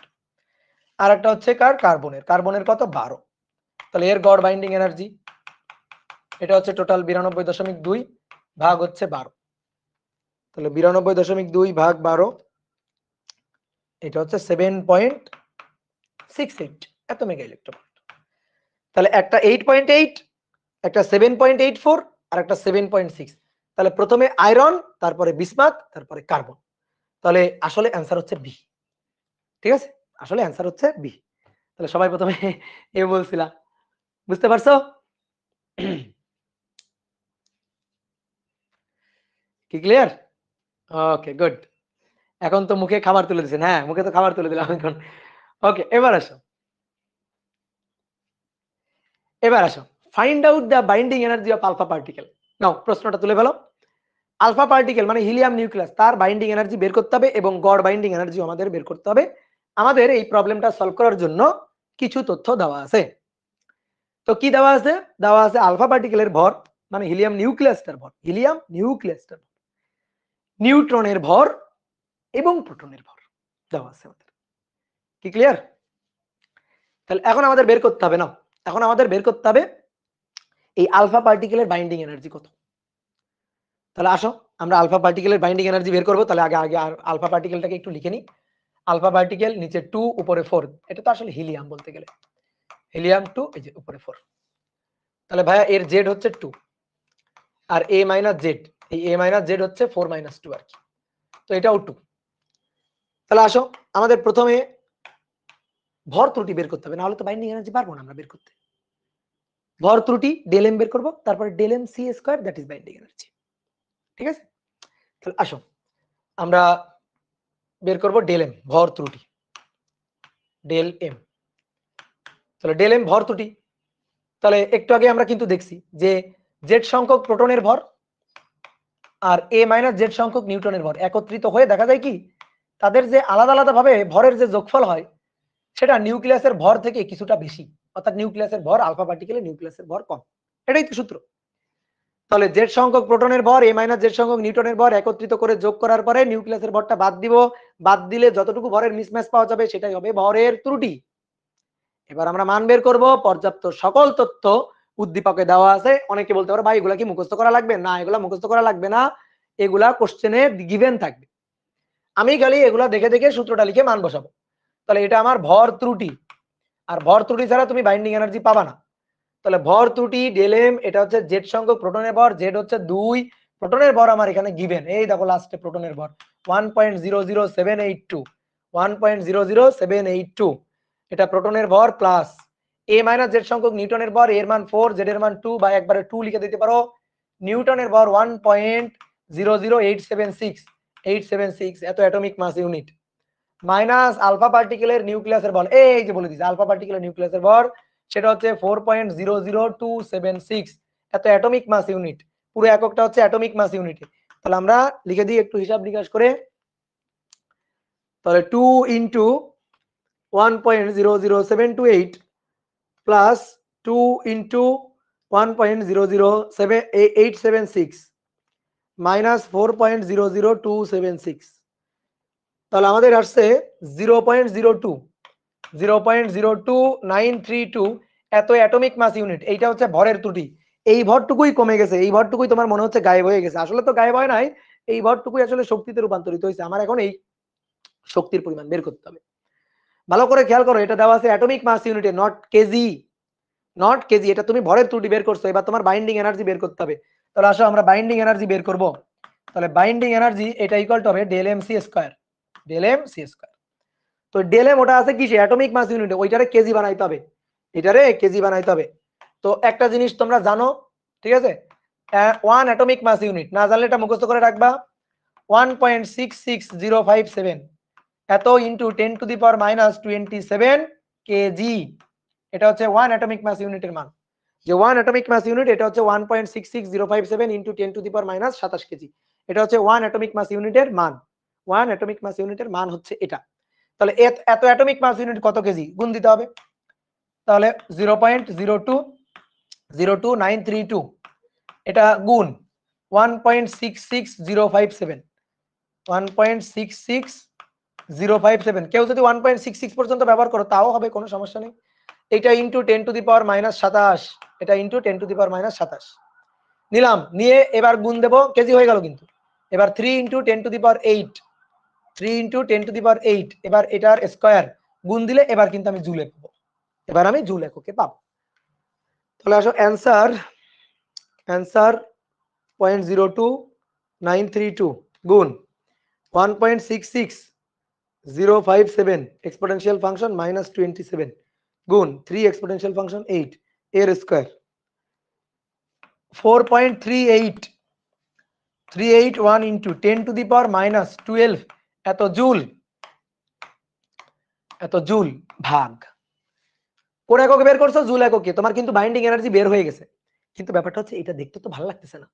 10 to the power -12 joule, চিন্তা করতে পারো 10 to the power -12 joule, 1 joule 2 joule না, ঠিক আছে, 0.1 0.01 জুল 0.02 জুল না, 10 টু দি পাওয়ার -12, জিরোর পরে মনে করো যে পয়েন্টের পরে কতগুলা শূন্য, এটা তো ভালো লাগতেছে না দেখতে। ইলেকট্রোভোল্টে নিব, তো ইলেকট্রোভোল্টে নেওয়া কিন্তু আমি তোমাদের already শিখাইছি। 1.6 into 10 to the power -19 দিয়ে ভাগ দিলে ইলেকট্রোভোল্ট। অ্যান্সার ভাগ 1.6 এক্সপোনেনশিয়াল ফাংশন -19 ভাগ দিব, ইলেকট্রোভোল্টে পাবো। এটা আসবে 27 দশমিক, দেখো দেখো দেখো দেখো 27.386 গুণ 386 গুণ 10 টু দি পাওয়ার 6 ইলেকট্রোভোল্ট হয়েছে। ইলেকট্রোভোল্টে নিচে তুমি কষ্ট করছো, সমস্যা নেই, কিন্তু আরেকটু সুন্দর করা যায় না? 10 টু দি পাওয়ার 6 আছে, 10 টু দি পাওয়ার 6, তাহলে কি করা যায়? 27.386, এই যে এটা সুন্দর একক, মেগা ইলেকট্রোভোল্ট। এই এটাই হচ্ছে বাইন্ডিং এনার্জি। আর গড় বাইন্ডিং এনার্জি হচ্ছে একে নিউক্লিয়ার নাম্বার 4 দিয়ে ভাগ দাও। এই যে নিউক্লিয়ার নাম্বার এ এর মান কত? এর মান হচ্ছে 4, এর মান 4, তাহলে এ 4 দিয়ে ভাগ দিয়ে দাও, তাহলে গড় নিউক্লিয়ার এনার্জি, তাহলে গড় বন্ধন শক্তি, তাহলে টোটাল বাইন্ডিং এনার্জিকে ভাগ দিব নিউক্লিয়ার নাম্বার এ দিয়ে। তো টোটাল বাইন্ডিং এনার্জি কত? 27.386, তাকে ভাগ দিব 4 দিয়ে, তাহলে অ্যান্সার ভাগ 4। তাহলে দেখো তো কত আসে? 6.84 এত মেগা ইলেকট্রোভোল্ট। এটাই হচ্ছে পার নিউক্লিয়ার বাইন্ডিং এনার্জি। কি ক্লিয়ার? পার নিউক্লিয়ার বাইন্ডিং এনার্জি, এই হচ্ছে আমাদের হিসাব নিকাশ। ওকে ডান। এবার কেউ একজন বলছে ভাই যদি অ্যাটমিক মাস ইউনিটকে আমি আগে কেজিতে কনভার্ট করে নিতেই পারো, কিন্তু দেখতে ভালো লাগবে না তো, অনেক বড় হয়ে যাবে। তা আগে অ্যাটমিক মাস ইউনিটে করে নিলাম, তারপরে এভাবে করলাম। এইবার শোনো এই ম্যাথ কিন্তু তোমার এমসিকিউতে আসবে, ঠিক আছে? এই ম্যাথ কিন্তু তোমার এমসিকিউতে আসবে, রিটেনও আসবে, এমসিকিউতে আসবে। এবার এমসিকিউতে আসলে একটা বুদ্ধি আছে। কি বুদ্ধি? চালাকি। কি চালাকি? এই ম্যাথ আমি জাস্ট ক্যালকুলেটর চাপ দিয়ে এমসিকিউতে আসলে অ্যান্সার বলে দিতে পারবো। আসুক, আমি ক্যালকুলেটর চাপ দিয়ে এমসিকিউতে আসলে অ্যান্সার বলে দিতে পারবো। কেমনে করবো জানো? আমি একটা ছোট্ট জিনিস মুখস্থ রাখবো, সেটা হচ্ছে এই যে 1 অ্যাটমিক মাস, মানে এই যে 1 এএমইউ 1 অ্যাটমিক মাস ইউনিট, এইটারে কেজি, সেই এই 1 অ্যাটমিক মাস ইউনিটকে আমি 0.02932 না, 1 অ্যাটমিক মাস ইউনিটকে আস্তে আস্তে আস্তে আস্তে আস্তে আস্তে তুমি ইলেকট্রোভোল্ট, মেগা ইলেকট্রোভোল্টে কনভার্ট করো। তো আমরা এটা জানি, বা আমাদের দেখবা বইতে লেখা আছে যে 1 অ্যাটমিক মাস ইউনিট এটাকে যদি আমরা এনার্জিতে কনভার্ট করি, তাহলে 931.5 মেগা ইলেকট্রোভোল্ট পাওয়া যায়, 5 মেগা ইলেকট্রোভোল্ট পাওয়া যায়। এক্স্যাক্টলি এই মানটা মেবি 900, মানে বিভিন্ন বইতে বিভিন্ন রকম লেখা আছে, তো আমি ইসাক স্যারের বই থেকে লিখলাম 931.5, এটা অনেক সময় 933 না কত যেন পাওয়া যায়, ঠিক আছে, আমার খেয়াল নাই, তবে হিসাব করলে মানটা কিন্তু একটু এদিক ওদিক হতে পারে। তো তোমার প্রশ্নে যদি তথ্য দেওয়া থাকে তো খুবই ভালো, দেওয়া থাকলে তো খুবই ভালো। প্রশ্নে যে তথ্য দেওয়া থাকবে 1 atomic mass unit equal to তত মেগা ইলেকট্রোভোল্ট, আর প্রশ্নে যদি দেখো ইনফরমেশন দেওয়া নেই, ইনফরমেশন গিভেন না, তাহলে তুমি মোটামুটি এইটা ধরে নিয়ে কাজ করতে পারো। কিন্তু কথা হচ্ছে ইনফরমেশন দেওয়া না থাকলে খবরদার সৃজনশীল প্রশ্নে কিন্তু করা যাবে না, ঠিক আছে? খবরদার সৃজনশীল প্রশ্নে কিন্তু করা যাবে না, ঠিক আছে? খবরদার সৃজনশীল প্রশ্নে কিন্তু এই ইনফরমেশন দেওয়া না থাকলে তুমি খবরদার এটা করতে পারবে না। রিটেন ম্যাথে করতে পারবা কিনা? রিটেন ম্যাথে যদি কিছু লেখা থাকে, ধরো 1 atomic mass unit equal to 930 লেখা আছে, 934 লেখা আছে, 932 মেগা ইলেকট্রোভোল্ট লেখা আছে, যদি এরকম লেখা থাকে, ওকে দেন কোনো সমস্যা নেই, যা লেখা থাকবে দেওয়া আছে তুমি ওই ইনফরমেশন ব্যবহার করতে পারো। কিন্তু ধরো দেওয়া নেই, তাহলে আর ওই ইনফরমেশন ব্যবহার করতে যাবা না, ঠিক আছে? তাহলে ধরো এমসিকিউতে আসছে, কিছু ইনফরমেশন দেওয়া নেই, ওকে তুমি তোমার মন মতো করে এই 931.5 বা 932 যা খুশি একটা ধরে নিয়ে করো, দেখবা এর আশেপাশে কোনটা অ্যান্সার, ঠিক আছে? এর আশেপাশে কোনটা অ্যান্সার সেটাই হচ্ছে অ্যান্সার। তবে নরমালি 931.5 এটাই ম্যাক্সিমাম সময় থাকে, ঠিক আছে? তো তোমরা একটু দেখবা 1 অ্যাটমিক মাস ইউনিটকে শক্তিতে এনার্জিতে কনভার্ট করলে কত হয়। আচ্ছা আমি বলে দিচ্ছি, 1 অ্যাটমিক মাস ইউনিট হচ্ছে 1.66, 1 পয়েন্ট একেবারে পুরো মানটা নিব, 057 এক্সপোনেনশিয়াল ফাংশন -27 এত কেজি গুণ 3 এক্সপোনেনশিয়াল ফাংশন 8 তার স্কয়ার জুল হলো, তাকে ভাগ হচ্ছে 1.6 এক্সপোনেনশিয়াল ফাংশন -19 দিয়ে ভাগ করলাম, ভাগ করে ভাগ হচ্ছে 10 to the power 6, 10⁶, 934.04, 934.04 mega electronvolt. বুঝছো? ওরা আসলে কি করছে, ওই 1.66057 আমরা পুরো মানটা নিছি, ওরা মেবি ওইটা নাই নাই দেখি 1.66 নিছে মনে হয়। 1.66 ইন্টু 10⁻27 গুণ 3 এক্সপোনেনশিয়াল ফাংশন 8 তার স্কয়ার ভাগ ভাগ ভাগ হচ্ছে 1.6 এক্সপোনেনশিয়াল ফাংশন -19। দেখি এবার কত আসে। এইবার আসে হচ্ছে 933 ঠিক আছে, যত কম মান নেওয়া হবে তত এই মানটাও কমবে। 933.75 আসছে এবার। তাহলে এই হচ্ছে কাহিনী, ঠিক আছে। তো এক্সাক্ট মান হচ্ছে 934, তো তোমার বইতে 931.5 লেখা থাকলে তুমি ওটা ধরেই করবা, কোনো আপত্তি নাই, ঠিক আছে। আর এমসিকিউ এর জন্য এটা মুখস্থ রাখতে পারো। ক্লিয়ার? ওকে, এবার আসো আমরা একটা সুন্দর ম্যাথ প্রবলেম সলভ করব। একটা নিউক্লিয়ার ফিশন বিক্রিয়া আছে, দেখো একটা নিউক্লিয়ার ফিশন বিক্রিয়া আছে, একটা বিক্রিয়া, বিশাল বড় একটা বিক্রিয়া, ঠিক আছে। এই বিক্রিয়াটা আমি একটু পড়ে দিই, তারপর আরো কিছু ইনফরমেশন দেওয়া আছে, আমি লিখতেছি। বলা হচ্ছে একটা ইউরেনিয়াম নিউক্লিয়াসকে একটা নিউট্রন দিয়ে প্লাস প্লাস মানে হিট করা হয়েছে। তো এই যে নিউক্লিয়াসটা, ইউরেনিয়ামের যে নিউক্লিয়াসটা, এই নিউক্লিয়াসটা ফিশন বিক্রিয়ার মাধ্যমে ভেঙে যাবে। ভেঙে আবার সে কি করবে, ভেঙে আবার সে দুইটা আলাদা আলাদা নিউক্লিয়াস তৈরি করবে। আলাদা আলাদা কার নিউক্লিয়াস? এখানে তৈরি করছে বেরিয়াম আর ক্রিপ্টন। আরো অন্য ভিন্ন দুইটা নিউক্লিয়াস কিন্তু তৈরি করতে পারে। তাহলে আরো দুইটা নিউক্লিয়াস তৈরি করছে, নিউক্লিয়াস তৈরি করছে, ভেঙে ভেঙে দুটো নিউক্লিয়াসে পরিণত হয়েছে। এবার তারপরে কিছু নিউট্রন, এই যে একটা নিউট্রন, এখানে একটা নিউট্রন আছে, এখানে যে একটা নিউট্রন কিনা আমি জানি না, এটা নিউট্রন প্লাস কিছু এনার্জি নির্গত হবে। এই যে এনার্জি, এই শক্তি, নিউক্লিয়ার বিক্রিয়ায়, নিউক্লিয়ার ফিশন বিক্রিয়ায় প্রাপ্ত শক্তি, এবার এই শক্তি দিয়ে তুমি কি করতে চাও বলো? এই শক্তি দিয়ে তুমি কি করতে চাও? এই শক্তি দিয়ে তুমি এবার পাওয়ার পাওয়ার পাওয়ার প্ল্যান্ট বানাইতে চাও, শক্তি দিয়ে পাওয়ার প্ল্যান্ট বানাইতে চাও, nuclear power plant, nuclear power plant, ঠিক আছে, পারমাণবিক বিদ্যুৎ কেন্দ্র, এই যে রূপপুর হচ্ছে, তাই না? এই যে আমাদের এখানে রূপপুরে হচ্ছে, তাই তো? এই রূপপুর পাওয়ার প্ল্যান্টে এই ধরনের এই যে ইউরেনিয়াম, কয়েকদিন আগে তোমরা শুনলে না, ইউরেনিয়াম কয়েক ট্রাক ভরে ইউরেনিয়াম নিয়ে গেছে। তো সেই ইউরেনিয়াম নিউক্লিয়ার ফিশন বিক্রিয়ার মাধ্যমে এভাবে ইউরেনিয়াম ভাঙা হবে। ইউরেনিয়াম ভাঙলে এভাবে আমরা তেজস্ক্রিয় বজ্র পাবো। এই যে তেজস্ক্রিয় বর্জ্য হচ্ছে এগুলা, যে বেরিয়াম, ক্রিপ্টন, এই যে নিউক্লিয়াস ভেঙে যাবে, ইউরেনিয়াম নিউক্লিয়াস ভেঙে এই যে বেরিয়াম, ক্রিপ্টন এগুলা তৈরি হবে। এবার এইগুলা এইগুলা এগুলা তেজস্ক্রিয়, কিন্তু এগুলা হচ্ছে তেজস্ক্রিয় মৌল হিসাব, এই হিসাবে থাকবে, এগুলা নিউক্লিয়ার বর্জ্য আর কি। প্লাস নিউটন প্লাস কিছু শক্তি নির্গত হবে, এই যে শক্তি। এবার ওই শক্তিটাই আমার বিদ্যুৎ শক্তি। ওই শক্তিটাকে কাজে লাগাই আমি কি করব, তড়িৎ শক্তি তৈরি করব। নিউক্লিয়ার পাওয়ার প্ল্যান্টে এই যে নিউক্লিয়ার বিক্রিয়া ফিশনে নির্গত শক্তি, এটাই আমি ইলেকট্রিক্যাল এনার্জিতে কনভার্ট করব, তারপরে ইলেকট্রিক্যাল এনার্জিতে কনভার্ট করে তোমার বাসা বাড়িতে সাপ্লাই দিব। এটাই তো কাজ। এই ঘটনাটা এখানে ঘটে। তো ওই রকম এই নিউক্লিয়ার বিক্রিয়াটা লেখা আছে। তো এটা নিউক্লিয়ার ফিশন চেইন বিক্রিয়া, নিউক্লিয়ার ফিশন চেইন বিক্রিয়া। তো কি ঘটে, কেন এটারে চেইন বিক্রিয়া বলা হচ্ছে? চেইন বিক্রিয়া কেন বলা হচ্ছে? দেখো আমাদের এখানে প্রথমে বলা আছে ওই যে শক্তি, আমি আগে প্রশ্নটা কমপ্লিট করি। শক্তি লেখা আছে না? তো বলা হচ্ছে নির্গত শক্তির, নির্গত ওই শক্তির, নির্গত শক্তির 10% গামা রশ্মি বহন করে। নির্গত শক্তির ওখান থেকে যে শক্তি নির্গত হবে তার আবার 10% গামা রশ্মি বহন করে। নির্গত শক্তির 10% গামা রশ্মি বহন করে। এবার এক নম্বর হচ্ছে ওই যে নিউট্রন, ওই যে বলছে কতগুলো নিউট্রন নির্গত হবে এই বিক্রিয়ায়, এই বিক্রিয়ায় কতগুলো নিউট্রন নির্গত হবে। 2 নম্বর, এই বিক্রিয়ায় ভর ত্রুটি ও প্রাপ্ত শক্তি, এই বিক্রিয়ার ভর ত্রুটি বের করতে হবে ও নির্গত শক্তি, নির্গত শক্তি। আর 3 নম্বর, আলফা, এই যে গামা রশ্মি, সে আলফা কণাকে ভাঙতে পারবে কিনা, গাণিতিকভাবে মূল্যায়ন করো যে গামা রশ্মি আলফা কণাকে ভাঙতে পারবে কিনা, ভাঙতে পারবে কিনা, এইটা গাণিতিকভাবে মূল্যায়ন করতে বলছে। এই হচ্ছে আমাদের মানে পুরো প্রশ্নটা। এইবার আসো, প্রথম প্রশ্নটা কি বলছে, কয়টি নিউট্রন নির্গত হবে। তো এই কয়টি নিউট্রন নির্গত হবে এটা হিসাব করতে গেলেই আমরা এই নিউক্লিয়ার ফিশন চেইন বিক্রিয়া, কেন এটা চেইন বিক্রিয়া সেটা বুঝে নেব।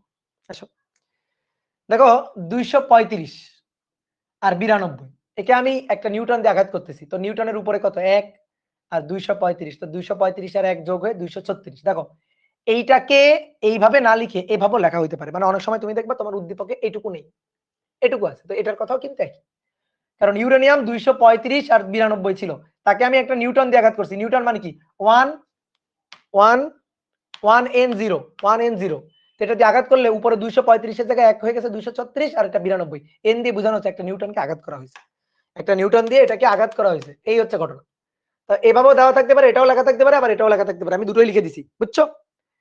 তাহলে আসো তো মিলাই, 235 আর 1 236 উপরে 141 আর 92, দেখি যোগ করি, 141 যোগ 92 যোগ 1 যোগ 1 234, 235 আর 1 36, 236 থেকে বিয়োগ 235, সরি 234, তাহলে কত থাকলো 234 হলো 141 যোগ 92 233, সরি 233, এটা আর এটা যোগ করলে 233 আর 235 আর 1 236, তাহলে কত দরকার, এখানে 3 দরকার, কিন্তু আছে কত 1, তাহলে 3 দরকার 3।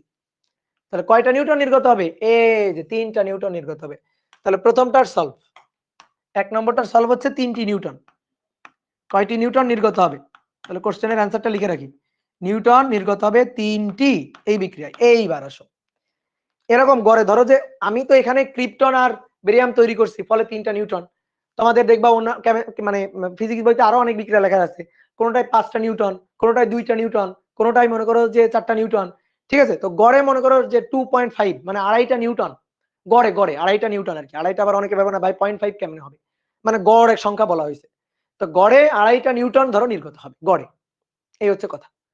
তাহলে এই যে নিউটন নির্গত হচ্ছে, দেখো এই নিউটন গুলো আবার কি করবে, ইউরেনিয়াম তো, ইউরেনিয়ামের একটা নিউক্লিয়াসকে ভেঙে 3টা নিউটন নির্গত হয়েছে। আমি একটা ইউরেনিয়ামকে লক্ষ্য করে একটা নিউটন ছুড়ে দিছি, নিউটন দিয়ে আঘাত করছি, ইউরেনিয়াম নিউক্লিয়াসটা ভেঙে 3টা নিউট্রন নির্গত হয়েছে। এবার ওই 3টা নিউটন কি করবে জানো, ওই 3টা নিউটন গিয়ে আরো 3টা নিউক্লিয়াসকে, ইউরেনিয়াম নিউক্লিয়াসকে আঘাত করবে, 3টা নিউটন। তো এরা যখন আরো 3টা নিউক্লিয়াসকে আঘাত করবে, তখন ওই 3টা থেকে আরো 3টা নিউটন নির্গত হবে। আবার ওই 3টা নিউটন গিয়ে আবার আরো 3টাকে, ঠিক আছে, এইভাবে মানে চেইন বিক্রিয়া চলতে থাকবে। তো আমি একটু আঁকি, তাহলে তুমি বুঝতে পারবা।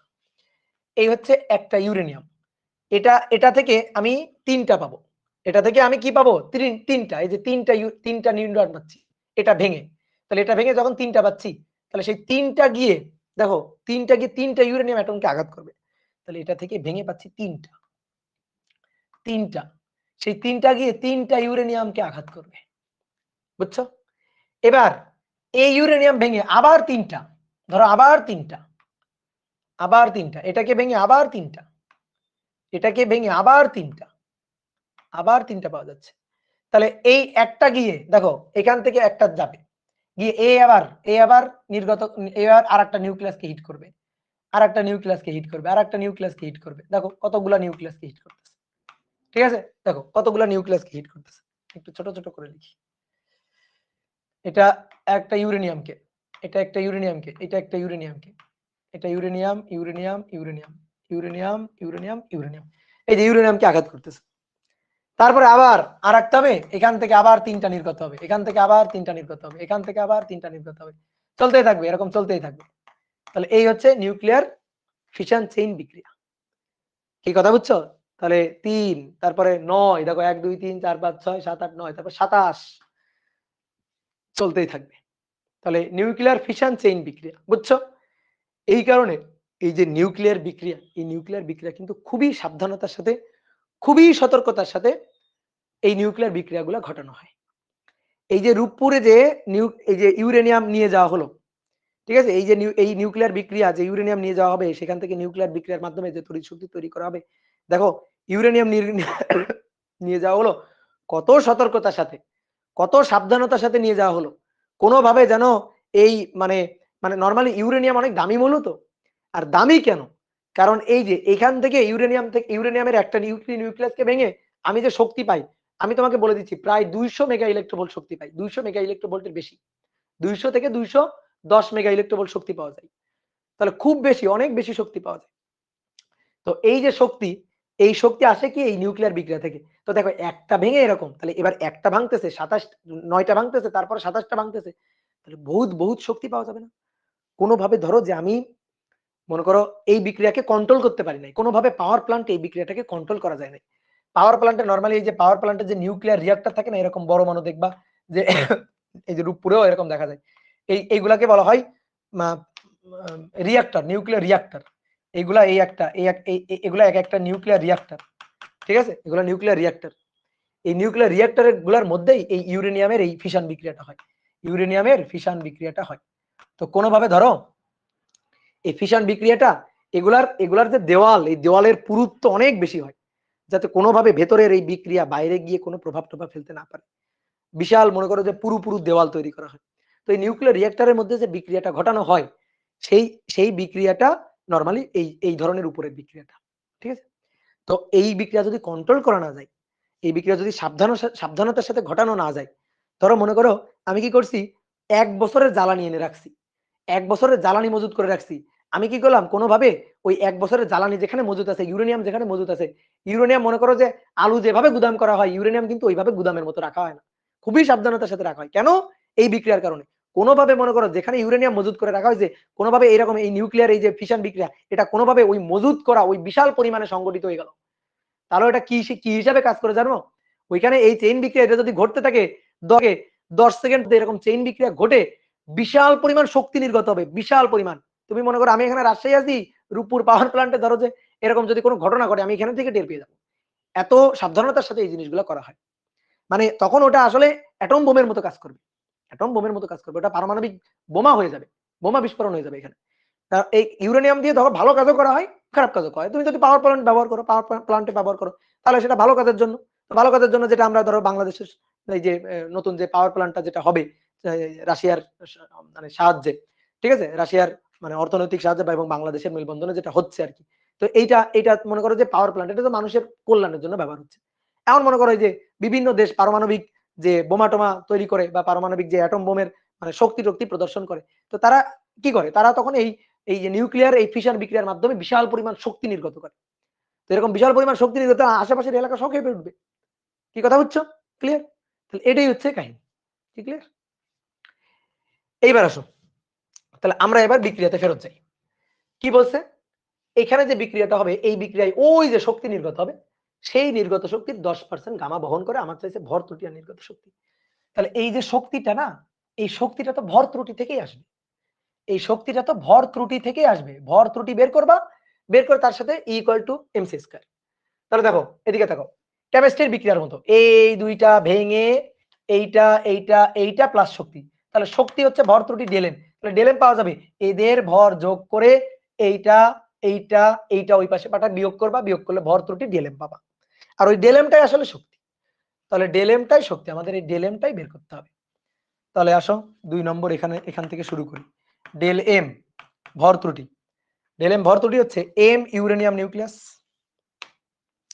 মাইনাস প্লাস এম একটা নিউটন, এই দেখো একটা নিউটন, তারপরে minus M barium nucleus minus M krypton nucleus minus 3টা নিউটন, ওই যে ওটা এই পাশে পাঠালাম 3টা নিউটন। এবার মানগুলো বসাবো। শোনো আরেকটা কথা বলি, তোমার আগের ম্যাথের ইনফরমেশন গুলাও কিন্তু দেওয়া আছে, মানে এই ম্যাথটা করতে কিন্তু এই 3টা ইনফরমেশনও দেওয়া আছে, গিভেন। অর্থাৎ এই ম্যাথটাতেও গিভেন আছে, তুমি ধরে নেবা এই ম্যাথটাতেও গিভেন আছে। যেমন দেখো নিউটনের ভর কত, 1.00876, এখানে আমার লাগবে তো, এটা দেওয়া আছে, আমি লিখি নাই কারণ আগে লেখা আছে তাই। 1.00876 এত অ্যাটমিক মাস ইউনিট নিউটনের ভর, এটা গিভেন দেওয়া আছে আমার। তাহলে এবার আসো মানগুলো বসো। তাহলে ইউরেনিয়াম নিউক্লিয়াসের ভর 200, এই যে নিচে ভর দেওয়া আছে, এই দেখো এগুলো ভর 235.04 অ্যাটমিক মাস ইউনিট। নিউটনের ভর 1.00876 অ্যাটমিক মাস ইউনিট। এর ভর 140.91, এর ভর 91.89। তারপরে 3টা নিউটনের ভর, তাহলে বিয়োগ 3টা নিউটনের ভর 1.0000876। তাহলে টোটাল কত অ্যাটমিক মাস ইউনিট দেখি আমরা বের করি। টোটাল কত অ্যাটমিক মাস ইউনিট? তাহলে 235.04 যোগ 1.00876 মাইনাস 140.9191 মাইনাস 91 0.89 মাইনাস 3 1.00876 1.00876 তাহলে আমরা পাবো হচ্ছে 0.222 0.22248 এত অ্যাটমিক মাস ইউনিট। এইটা হচ্ছে ভর ত্রুটি, ঠিক আছে, এটা হচ্ছে ভর ত্রুটি। এইবার আসো শক্তি দেখি তো, একটা নিউক্লিয়াসকে ভাঙলে, একটা ইউরেনিয়াম নিউক্লিয়াসকে ভাঙলে আমরা দেখি তো ওই পাওয়ার প্ল্যান্টে কি পরিমাণ শক্তি পাওয়া যাবে। তাহলে নির্গত শক্তি energy that is del M C square.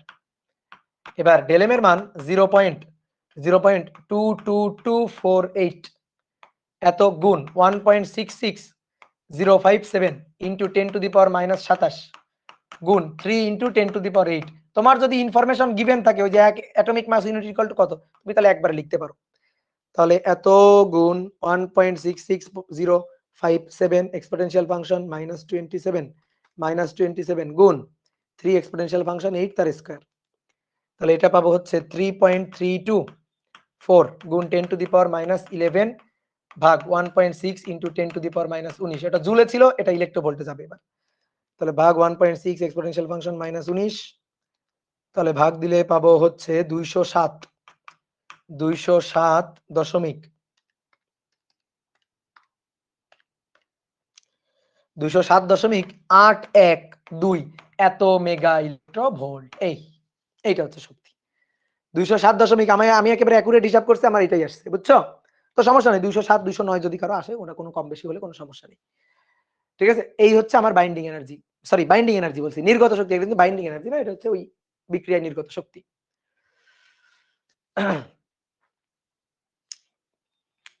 দেন এবার বলছে গামা রশ্মি আলফা কণাকে ভাঙতে পারবে কিনা। আসো, নির্গত শক্তি কিন্তু বের করে ফেলছো, একটা নিউক্লিয়াসকে ভাঙলে এতটুকু শক্তি, দুইটা নিউক্লিয়াসকে ভাঙলে এত গুণ 2 গুণ শক্তি, তিনটা নিউক্লিয়াসকে ভাঙলে এর সাথে গুণ 3, বুঝতে পারছো? বলো তো ভাই, বলো তো 1 কেজি ইউরেনিয়ামকে ভাঙলে কি পরিমাণ শক্তি পাবো? 1 কেজি ইউরেনিয়াম, চিন্তা করে দেখো। আমি তোমার একটু পাওয়ার প্ল্যান্টের একটু ইঞ্জিনিয়ারিং পড়াই এখন, বুঝতে পারছো? রুয়েটের আমরা ইঞ্জিনিয়ারিং পড়ছি তখন এই হিসাব নিকাশগুলো আমরা পড়ছি। তো তোমার আমি একটু হিসাব নিকাশ বুঝাই। একটা মনে করো যে এই যে রামপালে যেটা হচ্ছে কয়লা তাপ বিদ্যুৎ কেন্দ্র, তারপরে এইটা হচ্ছে রূপপুরে যেটা হচ্ছে সেটা হচ্ছে নিউক্লিয়ার পাওয়ার প্ল্যান্ট। তো এই দুটোর মধ্যে ডিফারেন্সটা কোথায়? মনে করো কয়লা জ্বালানি, সেটাও তো জ্বালানি, আর এখানে ইউরেনিয়াম এটা হচ্ছে কাঁচামাল হিসাবে এখানে ব্যবহার করা হবে। ডিফারেন্সটা কোথায়? মনে করো কয়লা, তুমি কয়লা মজুত করে বাইরে রেখে দাও, কেউ চুরি করে নিবে না, বা চুরি করে নিলেও মনে করো যে খুব লো মানের চোর চুরি করে নিবে। কিন্তু ইউরেনিয়াম রাস্তায় রেখে দাও, ইউরেনিয়াম যেমন তেমন জায়গায় রেখে দাও, দেখবা ইউরেনিয়াম গায়েব হয়ে গেছে। মানে প্রোটেকশন দিয়ে রাখা রাখতেছে, তাও যেমন তেমন প্রোটেকশন না, বিশাল প্রোটেকশন দিয়ে রাখা রাখতেছে। কেন এটা? দেখো আমি তোমার বুঝাই। একটা নিউক্লিয়াস ভেঙে এটা, তুমি বলো তো 1 কেজি ইউরেনিয়ামে কি পরিমাণ নিউক্লিয়াস আছে? 1 কেজি ইউরেনিয়ামে কতগুলো মানে ইউরেনিয়াম অ্যাটম আছে, কতগুলো? তো কিভাবে বের করব? ওই যে আমরা জানি না একটা মোল সংখ্যা সমান সমান ভর ভাগ আণবিক ভর, তারপরে অণুর সংখ্যা বা অ্যাভোগাড্রো সংখ্যা, লিখবা না এগুলা জাস্ট শোনার জন্য। তাহলে দেখো তো এইটা হলেই তো হয়ে যায়। তাহলে n সমান সমান ভর অ্যাভোগাড্রো সংখ্যা ডিভাইডেড বাই আণবিক ভর। তো আণবিক ভর হইছে 235। তাহলে দেখো 235 1 কেজি, m এর মান বলছি 1 কেজি, তাহলে 235 ওটা তো গ্রাম, তাহলে 1 কেজি মানে 1000 গ্রাম। তাহলে উপরে 1000 গুণ 6.02 এক্সপোনেনশিয়াল ফাংশন 23 ভাগ 235, তাহলে 2 পয়েন্ট, চিন্তা করো 2.56 ইন্টু 10⁻24 এতটি অ্যাটম পাওয়া যাবে 1 কেজি ইউরেনিয়ামে। এতটি অ্যাটম 1 কেজি ইউরেনিয়ামে পাবো আমি। একটাকে ভেঙে আমি মেগা ইলেকট্রোভোল্ট পাচ্ছি কই? 207। তাহলে এতগুলাকে ভেঙে কত পাবো? 207.812 এত মেগা ইলেকট্রোভোল্ট পাবো। চিন্তা করো, দেখো অবস্থা। 5.32323 গুণ 10⁻26 এত মেগা ইলেকট্রোভোল্ট। এবার এই এত মেগা ইলেকট্রোভোল্টকে জুল করি। আসো, মেগা ইলেকট্রোভোল্ট তো আছে, এটাকে জুল করব। তাহলে গুণ 10⁻6 হলো ইলেকট্রোভোল্ট, তারপরে গুণ 1.6 এক্সপোনেনশিয়াল ফাংশন -19, তাহলে হলো জুল। তাহলে 8.517 গুণ 10⁻13 জুল, এত জুল। মাত্র 1 কেজি কয়লা তাপবিদ্যুৎ কেন্দ্রে ব্যবহার করো, তুমি এর মানে কানা করি পরিমাণ এনার্জিও পাবা না। তাহলে চিন্তা করো 1 কেজি কয়লা তোমার দিলাম, 1 কেজি কয়লা নাও আর 1 কেজি ইউরেনিয়াম নাও, তাহলে তুমি দেখো 1 কেজি ইউরেনিয়াম দিয়ে তুমি কি শক্তি পাবা আর 1 কেজি কয়লা দিয়ে কি শক্তি পাবা। তুমি আমার বলো 1 কেজি কয়লা দিয়ে তুমি বোমা বানাইতে পারবা? বলো 1 কেজি কয়লা এটা দিয়ে বোমা বিস্ফোরণ হবে হবে কিন্তু 1 কেজি ইউরেনিয়াম দিয়ে অ্যাটম বোম বানানো বুঝলা? এটাই হচ্ছে কাহিনী। কি ক্লিয়ার? বুঝতে পারছো? এবার কথা হচ্ছে কি তাহলে তো ভাই আমরা এই যে ইউরেনিয়াম এইগুলা ব্যবহার যেখানে করি অর্থাৎ তেজস্ক্রিয় এই যে নিউক্লিয়ার যে পাওয়ার প্ল্যান্ট গুলা তৈরি করি এগুলা তো তৈরি করাটা ভালো। হ্যাঁ, এগুলো তৈরি করা ভালো। বাট এগুলার রিস্ক অনেক বেশি। এগুলার রিস্ক অনেক বেশি। দুর্ঘটনা ঘটলে বিপদ হয়ে যাবে। এটাই হচ্ছে ভয়। তো যদি মনে করো যে দক্ষ মেইনটেন্স দেওয়া হয় তাহলে এই পাওয়ার প্ল্যান্ট ব্যবহার করা বেশ ভালো। ঠিক আছে? কি ক্লিয়ার? কথা কি বুঝছো? তাহলে আমি কিন্তু তোমারে অনেক সুন্দর করে এই জিনিসগুলা বুঝাই দিলাম। যে কেন আসলে আমরা 1 কেজি মাত্র 1 কেজি ইউরেনিয়াম থেকে কি পরিমাণ শক্তি পাচ্ছি কিন্তু মাত্র 1 কেজি কয়লা পোড়ায় আমি যে তাপ শক্তি পাবো তা দিয়ে যে পরিমাণ শক্তি একটু আগে পাইছিলাম হবে না এটা। এই কারণে ইউরেনিয়াম পাওয়ার প্ল্যান্টটা খুব সাশ্রয়ী আরকি। মানে এর আবার খরচ বেশি কোথায়? ধরো মনে করো আম ৳১০০ ধরো পাওয়ার প্ল্যান্টে ধরো খরচ হচ্ছে ৳১০০। তো তার মধ্যে করো যে ৳১০ খরচ হচ্ছে মূল কাজে। মূল কাজে ৳১০। বাকি ৳৯০ খরচ, ৳৯০ খরচ হচ্ছে অন্যান্য আনুষঙ্গিক কাজে। ঠিক আছে? বাকি ৳৯০ খরচ হচ্ছে অন্যান্য আনুষঙ্গিক কাজে। যেমন বালিশ উঠানোর খরচ তোমরা তো জানো একবার ভাইরাল ভাইরাল হইছিল। যে এই যে পাওয়ার প্ল্যান্টে বালিশ উঠাইতে খরচ, বিশাল খরচ। তাই না? তো এই হচ্ছে খরচ। বুঝলা? এরকম বিভিন্ন খরচ। আমাদের তো আরো মনে করো আমাদের তো আরো খরচ আছে। ওকে, ক্লিয়ার? নাও এবার আসো। গামা রশ্মি আলফা কণাকে ভাঙতে পারবে কিনা এটা বলছে। তো গামা রশ্মি কি বলছে? গামা রশ্মি নির্গত শক্তি 10% বহন করে। তাহলে আসো তো গামা রশ্মির শক্তি দেখি তো। গামা রশ্মির শক্তি। তাহলে গামা রশ্মির যে শক্তিটা সেই শক্তিটা হচ্ছে এই নির্গত শক্তি 207.812 এর 10%। তো ভাই এর 10% মানে কি 10 ভাগ 100। তাহলে যদি 10% করি তাহলে কত পাবো? 10% করে 20.7812 মেগা ইলেক্ট্রোভোল্ট। এইবার শোনো আমি তোমারে বলছিলাম আগের ম্যাথটার ইনফরমেশন তোমার দেওয়া আছে। এইবার লিখো আগের ম্যাথটি করব। আগের ম্যাথ করব। আগের ম্যাথ করে আমরা একটা আলফা পার্টিকেলের বাইন্ডিং এনার্জি পাবো। যে binding energy of alpha particle তার বাইন্ডিং এনার্জি পাবো কত কত 27.38 মেগা ইলেক্ট্রোভোল্ট। 27 এটা দেখাইতে হবে কিন্তু। তা আমি এখন দেখাবো না কেন? কারণ আমি আগে করছি তো ওই একই জিনিস। তাহলে 27.80 আসলে তোমার আমি দুটো ম্যাথ করাইনি, আগেরটার এটা একই ম্যাথ। তাহলে 27.38 মেগা ইলেক্ট্রোভোল্ট এটা হচ্ছে আলফা পার্টিকেলের বাইন্ডিং এনার্জি। তুমি এবার বলো পারবে কি পারবে না? তুমি বলো। গামা রশ্মি দিয়ে আঘাত করব, আলফা পার্টিকেল ভাঙবে কিনা? তো গামা রশ্মির শক্তি হচ্ছে 20 মেগা ইলেক্ট্রোভোল্ট আর আলফা পার্টিকেলের বাইন্ডিং এনার্জি অ্যাট লিস্ট তার যে পরিমাণ শক্তি দিয়ে আঘাত করলে সে ভেঙে যাবে সেটা হচ্ছে 27.38 মেগা ইলেক্ট্রোভোল্ট। তাহলে আমি যে শক্তিটা দিয়ে হিট করতেছি দ্যাট ইজ নট এনাফ। ঠিক আছে? আলফা পার্টিকেলকে ভাঙার জন্য সেটা এনাফ না। তাহলে সুতরাং পারবে না। কারণ আলফা পার্টিকেলের binding energy is greater than gamma রশ্মির শক্তি। গামা রশ্মির শক্তি। গামা রশ্মির শক্তি। সুতরাং অ্যান্সার হচ্ছে না। ভাঙতে পারবে না। তাহলে অ্যান্সার হচ্ছে না। শেষ। তাহলে সুন্দর একটা সৃজনশীল প্রশ্ন কিন্তু করে দিলাম। ঠিক আছে? হ্যাঁ, আরো 7.38 মেগা ইলেক্ট্রোভোল্ট দরকার। ইয়েস। কি বুঝতে পারছো? ওকে, ডান। এবার আসো। এবার আমাদের স্যারের বইয়ে কয়েকটা ম্যাথ আছে এবং কোশ্চেন ব্যাংকে তোমরা দেখবা যারা ইঞ্জিনিয়ারিং কোশ্চেন ব্যাংকে একটু ঘাটাঘাটি করছো দেখবা বিগত কয়েক বছর এই যে এই অধ্যায় থেকে এই ম্যাথগুলো আসতেছে একেবারে পরপর একই ম্যাথ পরপর আসছে। তাহলে দেখো আমি একটা সুন্দর ম্যাথ লিখে রাখছি, এই ম্যাথটা আমরা করব। এই ম্যাথটা পারলে এরপর আরো দুটো ম্যাথ করতে দিব, সেই দুটো ম্যাথ তোমরা নিজেরা করবা। দেখো একটা ম্যাথ বুঝলেই ভালো হবে। এবার আমি তোমাদের বলি তোমাদের যদি একটু প্রথমে কষ্ট দিতাম সেটা ভালো হইতো। কারণ তোমরা এই ম্যাথগুলো নিয়ে যদি একটু ঘাটাঘাটি করতা তাহলে তোমরা টের পাইতা এই ম্যাথ করা কত কষ্ট। কিন্তু আমি এখন করাবো একেবারে মনে পড়ো পানির মতো সহজ নিয়ম। কেন? ইসাক স্যারের বইতে ঐকিক নিয়ম দিয়ে করা আছে। ঐকিক নিয়ম হচ্ছে দুনিয়ার জঘন্য নিয়ম। দুনিয়ার সবচেয়ে জঘন্য নিয়ম হচ্ছে ঐকিক নিয়ম। ঐকিক নিয়ম দিয়ে করছে এত কেজিতে এত শক্তি এততে কত এইভাবে ঐকিক নিয়ম দিয়ে করছে, কিচ্ছু বোঝা যাবে না। ওভাবে করলে কিচ্ছু বোঝা যাবে না, ম্যাথ মুখস্থ করা হবে। আমরা ঐকিক নিয়ম না, আমরা যে কোনো ম্যাথ করবো কিভাবে জানো? সূত্র বেস। আমরা একটা সূত্র তৈরি করব, দেন ম্যাথ করে ফেলবো। তো কি বলছে আমি তোমার বলি। একটা 200 মেগাওয়াটের নিউক্লিয়ার রিঅ্যাক্টর, এই যে নিউক্লিয়ার রিঅ্যাক্টর কোনগুলা? ওই যে দেখবা রাস্তা থেকে দূর থেকে দেখা যায় এই যে নিউক্লিয়ার রিঅ্যাক্টর, এগুলো হচ্ছে নিউক্লিয়ার রিঅ্যাক্টর। এগুলো হচ্ছে এই যে নিউক্লিয়ার পাওয়ার প্ল্যান্টের নিউক্লিয়ার রিঅ্যাক্টর। এই নিউক্লিয়ার রিঅ্যাক্টরে, এই যে নিউক্লিয়ার রিঅ্যাক্টর, এই নিউক্লিয়ার রিঅ্যাক্টরে 10 বছরে জ্বালানির অর্ধেক খরচ করে। ওকে, ভালো কথা। এর ক্ষমতা দেওয়া আছে। এখানে কি কি খরচ হয়, কি ই হয়? ওই যে ইউরেনিয়ামকে ভেঙে শক্তি নির্গত করা হয়, ইউরেনিয়াম নিউক্লিয়াসকে ভেঙে শক্তি নির্গত করা হয়। তো এর না ক্ষমতা বলে দেওয়া আছে, শোনো। এই নিউক্লিয়ার রিঅ্যাক্টরের ক্ষমতা, ভাই আপনি বুঝলেন কেমনে? মেগাওয়াট, ওয়াট কিসের একক? মেগাওয়াট, ওয়াট কিসের একক? ক্ষমতার একক। তাহলে এই নিউক্লিয়ার রিঅ্যাক্টরের ক্ষমতাটা বলে দেওয়া আছে যে এই নিউক্লিয়ার রিঅ্যাক্টরের ক্ষমতা হচ্ছে P, P equal to W divided by T. সূত্র হচ্ছে এটা। ডব্লিউ কি? That is energy. ডব্লিউ কি? That is energy. Energy E, produced energy divided by time T. তাহলে ক্ষমতা হচ্ছে এই নিউক্লিয়ার রিঅ্যাক্টরের ক্ষমতা হচ্ছে, এই নিউক্লিয়ার রিঅ্যাক্টরের ক্ষমতা হচ্ছে, এই নিউক্লিয়ার রিঅ্যাক্টর যদি টি সময়ে ই পরিমাণ এনার্জি প্রোডিউস করে, প্রোডিউসড এনার্জি যদি ই পরিমাণ হয়, তাহলে এনার্জি প্রোডিউস করার হার that is P equal to W divided by T, অথবা P equal to E divided by T. Then তো বলা হচ্ছে প্রথম সে 10 বছরে জ্বালানির অর্ধেক খরচ করে। এতে প্রথমে মানে আদিতে কি পরিমাণ ইউরেনিয়াম ছিল, মানে কত কেজি ছিল, কত কেজি ইউরেনিয়াম ছিল। রিঅ্যাক্টরটি সম্পূর্ণ সময়ের 80% সময় ধরে কাজ করে। মানে যদি সময় হয় 10 ঘন্টা, তাহলে সে 10 ঘন্টা কাজ করে না, সেই 10 ঘন্টার 80% সময় ধরে কাজ করে। যদি সময় হয় ধরো 100 ঘন্টা, তাহলে সে 100 ঘন্টা কাজ করে না, 80 ঘন্টা কাজ করে। 10 ঘন্টা হলে 8 ঘন্টা কাজ করে। মানে ব্যাপারটা বুঝছো? কি ক্লিয়ার? কথা কি বুঝছো? ভাই আপনি যে এটা আঁকছেন, এটা নিউক্লিয়ার চিমনি, ওটা নিউক্লিয়ার রিঅ্যাক্টর না, নিউক্লিয়ার, হ্যাঁ, হ্যাঁ, ওই ঠিক আছে, কোনো সমস্যা নেই।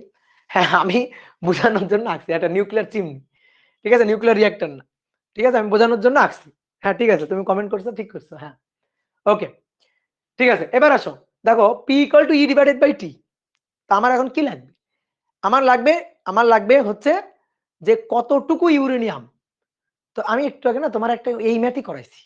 একটু আগে। ওই যে ধরে, ধরে একটা ম্যাথ করালাম না? যে আসো দেখি 1 কেজি ইউরেনিয়াম থেকে কি পরিমাণ শক্তি পাওয়া যায়। এবার আমার না শক্তি দেওয়া আছে, মানে ক্ষমতা দেওয়া আছে। সেখান থেকে বলতেছে কত কেজি ইউরেনিয়াম থেকে এটা পাওয়া যাবে। তুমি একটু দেখো ভালো করে। একটা জিনিস মাথায় রাখবা। সেইটা হচ্ছে, হ্যাঁ, এই জিনিসটা মাথায় রাখবা বা অনেক সময় প্রশ্ন দেওয়া থাকবে। সেটা হচ্ছে একটি নিউক্লিয়াসকে ভেঙে, একটি ইউরেনিয়াম নিউক্লিয়াসকে ভেঙে, একটি ইউরেনিয়াম নিউক্লিয়াসকে ভেঙে শক্তি যেটা পাওয়া যায়, একটা ইউরেনিয়াম নিউক্লিয়াসকে, একটা নিউক্লিয়াসকে যে এনার্জিটা পাওয়া যায় সেটা 200 মেগা ইলেকট্রোভোল্ট এটা পাওয়া যায়। 200 মেগা ইলেকট্রোভোল্ট। এটা তুমি ধরে নিবা। আসলে আমরা 200, এই যে 207 পাইছি। দেখো এখানে 207 পাইছি। তো মোটামুটি 200 আমরা ধরে নিব। কারণ আমরা এই ম্যাথগুলো করার সময় 200 ধরে নিব। আর তোমার টেনশনের কারণ নাই। তোমার কিন্তু প্রশ্নে বলেও দেওয়া থাকবে যে একটা ইউরেনিয়াম নিউক্লিয়াসকে ভেঙে এটা পাওয়া যায়। আর যদি না দেওয়া থাকে তাহলে তুমি ভাই ধরে নিবা। কোনো কিছু করার নাই। এটা ধরে নিতে হবে। ঠিক আছে? 200 ধরে নিব। অনেকে বলে ভাই 207 ধরবো, 208 ধরবো। তো কথা হচ্ছে কি 200 ধরে নেওয়াটা বেশি পারফেক্ট হবে। তাহলে এই যে একটি নিউক্লিয়াসকে ভেঙে শক্তি পাওয়া যায় এটা। তাহলে ভালো করে দেখো। এই যে শক্তি, এটা একটা নিউক্লিয়াসে। তো নিউক্লিয়ার রিঅ্যাক্টরের মধ্যে কি আমি একটা নিউক্লিয়াসকে ভাঙি? আমি তো n সংখ্যক নিউক্লিয়াসকে ভাঙবো। n সংখ্যক, কোটি, কোটি, লক্ষ, লক্ষ নিউক্লিয়াসকে ভাঙবো আমি। তাহলে এখানে কতগুলো আছে? n সংখ্যক। তাহলে টোটাল এনার্জি দেখো তো উপরের লাইনে। তাহলে P equal to total energy E। এই E হচ্ছে n সংখ্যক নিউক্লিয়াসকে ভেঙে শক্তি। n সংখ্যক নিউক্লিয়াসকে ভেঙে শক্তি ডিভাইডেড বাই T। এবার n, ঠিক আছে? আর শক্তির মানটা আমরা এভাবে লিখে দিই একবারে। শক্তির মানটা একেবারে আমি সূত্রে লিখেই দিব। এই শক্তির মানটা হচ্ছে 200 মেগা ইলেকট্রোভোল্ট। 200 mega electronvolt. এটা আমি একেবারে লিখেই রাখবো এখানে। আমরা একটা সূত্র বানাচ্ছি। এবার m equal to n equal to ভর ভাগ আণবিক ভর এবং অণুর সংখ্যা বা অ্যাভোগাড্রো সংখ্যা। তাহলে that is atom number n, atom number n এটা সমান সমান m n a divided by বড় হাতের m। ঠিক আছে? তাহলে এইটা তো আমরা জানি, এটা বক্স করব না। এখানে আসো, এইবার n এর মানটা বসাবো। তাহলে অতএব p ইকুয়াল টু, দেখো n এর মানটা বসাই, m n a divided by নিচে বড় হাতের m, আর এখানে 200 মেগা ইলেকট্রোভোল্ট ডিভাইডেড বাই হচ্ছে টি। তুমি সুন্দর করে এই সূত্রটা মুখস্থ করবা। তোমারে আর কেউ আটকে রাখতে পারবে না। তোমারে আর কেউ ম্যাথে আটকে রাখতে পারবে না। তুমি সুন্দর করে জাস্ট এই সূত্রটা মুখস্থ করে নিবা। তোমারে কেউ আটকে রাখতে পারবে না।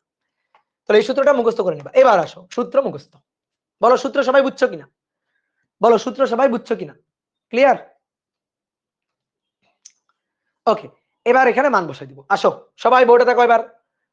কত মেগাওয়াট? 200। তাহলে পি এর মান 200 মেগাওয়াট আমাদের সবসময় এসআই এককে নিতে হবে, তাহলে মেগা মানে 10 টু দি পাওয়ার 6, 200 মেগাওয়াট, তাহলে 200 10 টু দি পাওয়ার 6 পি ওয়াটে, ওয়াট মানে joule per second, that is SI একক। ঠিক আছে, আমরা চাই এম বের করতে, 6.02 into 10 to the power 23 divided by M. M হচ্ছে পারমাণবিক ভর, তো ইউরেনিয়াম এই যে 235 এটা আমরা জানি, তাহলে 235 এখানে লিখে দিবা 235 এত গ্রাম। ঠিক আছে, এই 235 কিন্তু ভাই গ্রামে, ভালো করে মনে রাখিও 235 গ্রামে। এবার অ্যাভোগাড্রোর সংখ্যা বসালাম 200 মেগা ইলেকট্রোভোল্ট, তাহলে 200 মেগাকে 10 টু দি পাওয়ার 6 করলাম, ইলেকট্রোভোল্ট হইলো, 10 টু দি পাওয়ার 6 করলাম, ইলেকট্রোভোল্ট হইলো। আমার এসআই একক এখানে এই পাওয়ারটা আছে জুল পার সেকেন্ডে, মানে ওয়াটে, ভালো করে শুনিও, ওয়াটে আছে, ওয়াটে আছে, তাহলে এইখানে আমার ওয়াটে নিতে হবে, মানে জুলে নিতে হবে, সহজ কথা। তাহলে মেগাকে 10 টু দি পাওয়ার 6 করলাম, ইলেকট্রোভোল্টকে জুল করব, 1.6 into 10 to the power -19 joule হলো, আর ইলেকট্রোভোল্ট নেই, এটা জুল হয়ে গেল, ডিভাইডেড বাই নিচের সময় টি, কত বছর? 10 বছর। নিউক্লিয়ার রিঅ্যাক্টর 10 বছরে জ্বালানির অর্ধেক খরচ করে, সময় কত? 10 বছর, 10 বছর সময় বলছে, সম্পূর্ণ সময়ের 80% কাজ করে, 10 বছরের 80% কাজ করে। তাহলে ভালো করে দেখো, 80% মানে 0.8 গুণ হচ্ছে 10 বছর, মানে একবার 8 লিখে দিতে পারতাম, হ্যাঁ, তাহলে 0.8 গুণ হচ্ছে 10 বছর, 10 বছরের 80%, কিন্তু 10 কিসে আছে? বছরে, তাহলে বছরকে কি করব? বছরকে সেকেন্ড পর্যন্ত নিয়ে যাব, বছরকে সেকেন্ড, এক বছরে 365 দিন, তাহলে 10 বছরে 10 গুণ 365 দিন, একদিনে 24 ঘন্টা, এক ঘন্টায় 3600 সেকেন্ড।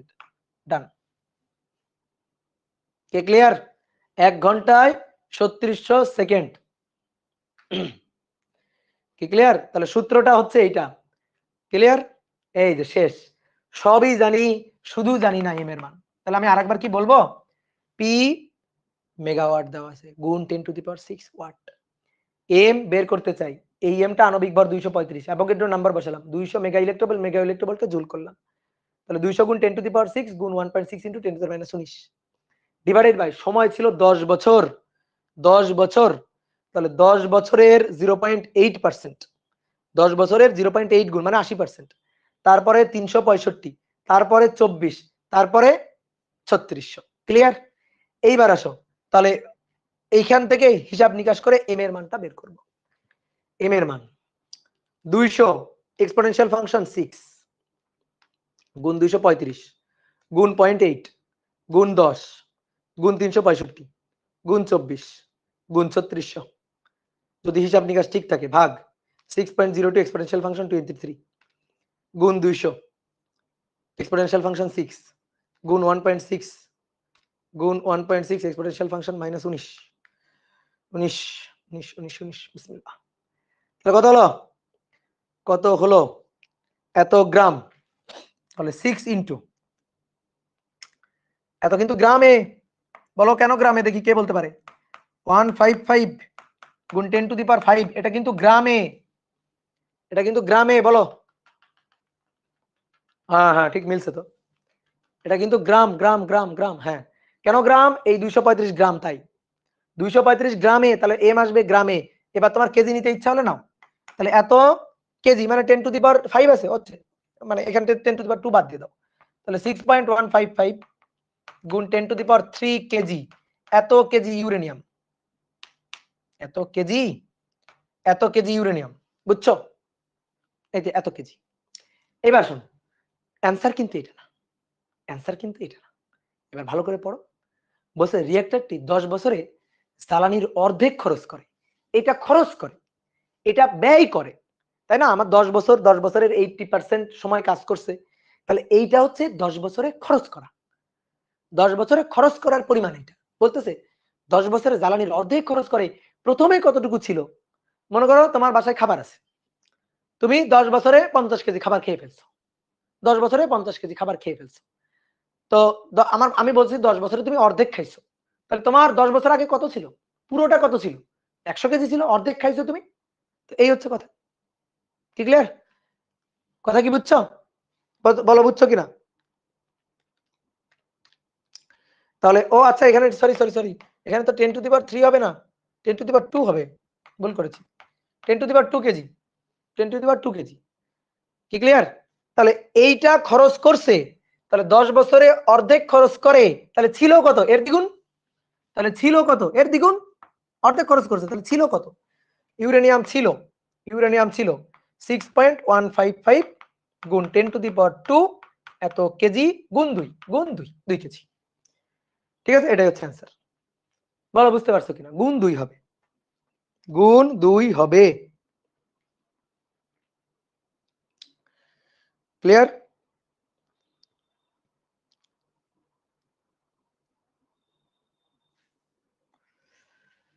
তাহলে এবার আসো নেক্সট, চেঞ্জ করলাম।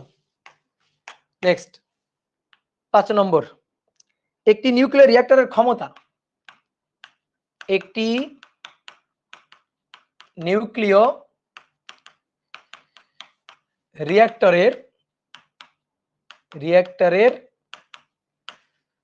ক্ষমতা 3000 কিলোওয়াট। একটি নিউক্লিয়ার রিঅ্যাক্টরের ক্ষমতা 3000 কিলোওয়াট। বলছে প্রতি সেকেন্ডে, এখানে প্রতি সেকেন্ডে কি পরিমাণ, মানে কতগুলো, প্রতি সেকেন্ডে কি পরিমাণ নিউক্লিয়াসের বিঘটন ঘটে, নিউক্লিয়াস বিভাজন ঘটে প্রতি সেকেন্ডে কতগুলো। আর একটা জিনিস আমাদের বলছে 100 ঘন্টায় কত কেজি ইউরেনিয়াম প্রয়োজন হবে। 1000 ঘন্টায়, 1000 ঘন্টায় কত কেজি ইউরেনিয়াম এই নিউক্লিয়ার রিঅ্যাক্টরে লাগবে, এটা আমাদের বের করতে বলছে। ওকে দাদা প্লিজ আপনি ফিজিক্স অপটিক্সটা নিন, নইলে আমার আগে রেকর্ড ক্লাস দিয়ে দিন। আচ্ছা দেখি ব্যবস্থা করবো না, যাও কান্নাকাটি করিও না। একটি নিউক্লিয়ার রিঅ্যাক্টরের ক্ষমতা এত কিলোওয়াট, প্রতি সেকেন্ডে কি পরিমাণ নিউক্লিয়াস বিভাজন ঘটে। ওকে 100 ঘন্টায় কত কেজি ইউরেনিয়াম লাগবে। নিউক্লিয়ার রিঅ্যাক্টরের ক্ষমতা দেওয়া আছে। এবার আমি সূত্র বুঝাবো না। তাহলে ক্ষমতা হচ্ছে টোটাল শক্তি m n ইনটু 200 mega electronvolt, 200 mega electronvolt divided by time t। ঠিক আছে, আমাদের চাইছে প্রতি সেকেন্ডে কি পরিমাণ নিউক্লিয়াসের বিভাজন ঘটে প্রতি সেকেন্ডে, এইটা আমাদের প্রশ্ন করছে। হয়েই তো গেছে, এই তো সূত্র। প্রতি সেকেন্ডে কি পরিমাণ, n এর মান চাইছে, তাই না? ডাইরেক্ট n এর মান চাইছে, প্রতি সেকেন্ডে কি পরিমাণ, তাই না? প্রতি সেকেন্ডে কি পরিমাণ। তাহলে পি কত? 3000 কিলোওয়াট। তাহলে 3000 গুণ কিলোওয়াট, তো 10 টু দি পাওয়ার 3 ওয়াট করে নিলাম ক্ষমতা। n প্রতি সেকেন্ডে, তাহলে নিচে 1 সেকেন্ড গুণ 200 মেগা ইলেকট্রোভোল্ট, তাহলে 200 গুণ 10 টু দি পাওয়ার 6 ইলেকট্রোভোল্ট 1.6 ইনটু 10 টু দি পাওয়ার -19 জুলে কনভার্ট করে নিলাম। কারণ অনেকে বলবে ভাই এটা জুলে কেন কনভার্ট করা লাগলো? আরে ভাই এই পাশে আমার কিসে দেওয়া আছে? কিলোওয়াট, ওয়াট মানে জুল পার সেকেন্ড, তাহলে এই পাশে জুল পার সেকেন্ড নিতে হবে। শেষ তো ম্যাথ, অতএব n বের করতে হবে। তাহলে প্রতি সেকেন্ডে, বা সবচেয়ে ভালো হয় এটা করলে তুমি এখানে টি এর মান বসাইও না, টি এর মান টি থাকুক, তুমি n/t বের করো। n/t এটাই তো প্রতি সেকেন্ডে নিউক্লিয়ার বিভাজনের হার। প্রতি সেকেন্ডে কতগুলো অ্যাটম ভাঙবে, n/t এটাই তো বের করতে বলছে। বা টি এর মান 1 ধরে করলেও হবে, কোনো সমস্যা নেই। কোনো সমস্যা আছে? নেই। তাহলে উপরে হবে 3000 গুণ 10 to the power 3 divided by 200 গুণ 10 টু দি পাওয়ার 6 1.6 গুণ 10 টু দি পাওয়ার -19। তাহলে এত টি পার সেকেন্ডে, এত পার সেকেন্ড, এখানে যা আসবে তার একক হবে পার সেকেন্ড। তাহলে 3000 exponential function 3 divided by 200 exponential function 6 গুণ 1.6 এক্সপোনেনশিয়াল ফাংশন হচ্ছে -19। তাহলে 9.37 ইনটু 10 টু দি পাওয়ার 16 এত টি পার সেকেন্ডে এত টি, তাই না? সহজ না? বলছে 100 ঘন্টায় কত কেজি ইউরেনিয়াম লাগবে। Okay T equal to n গুণ 200 mega electronvolt divided by time T. এইবার ওই যে n কে এবার ভাঙতে হবে, p সমান n, তাহলে ভর অ্যাভোগাড্রো সংখ্যা ডিভাইডেড বাই বড় হাতের ভর m, আর উপরে 200 mega electronvolt divided by time T.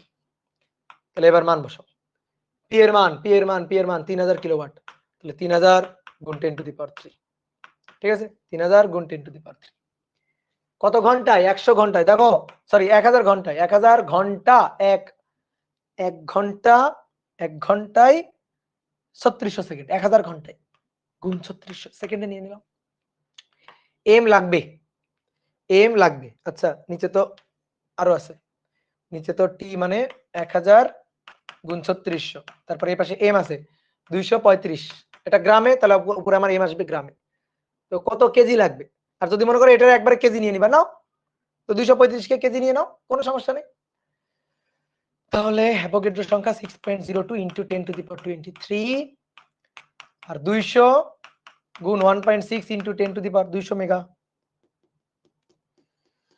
তাহলে 200 গুণ 10 টু দি পাওয়ার 6 গুণ 1.6 ইনটু 10 টু দি পাওয়ার -19 তাহলে এখান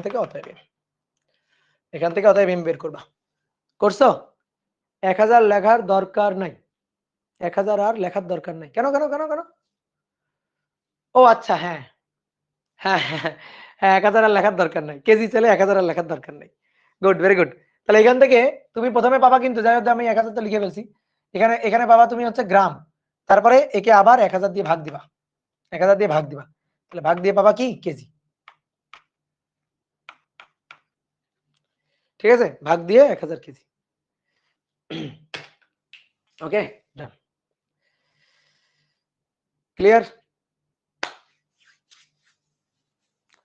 ভাই ইউরেনিয়ামের অঙ্ক যে শক্তি ওইটাকে বাইন্ডিং শক্তি বলা যাবে না কেন এটা তো বাইন্ডিং শক্তি না কারণ এটা ভেঙে প্রোটন নিউক্লিয়ন আলাদা হচ্ছে না প্রোটন নিউট্রন আলাদা হচ্ছে না তারা আবার দুটো নিউক্লিয়াস তৈরি করতেছে ভালো করে বুঝিও প্রোটন গুলা ছড়াই গেল নিউট্রন গুলা ছড়াই গেল তাহলে বাইন্ডিং এনার্জি বলতাম বাট কি হয়েছে নিউক্লিয়াসটা ভাঙছে ভেঙে 3টা নিউট্রন আরো একটা ক্রিপ্টন তারপরে বেরিয়াম তৈরি করছে আলাদা আলাদা নিউক্লিয়াস তৈরি করছে তাই না এটা তো আর বাইন্ডিং এনার্জি মানে প্রোটন নিউট্রন ছড়াই দিছি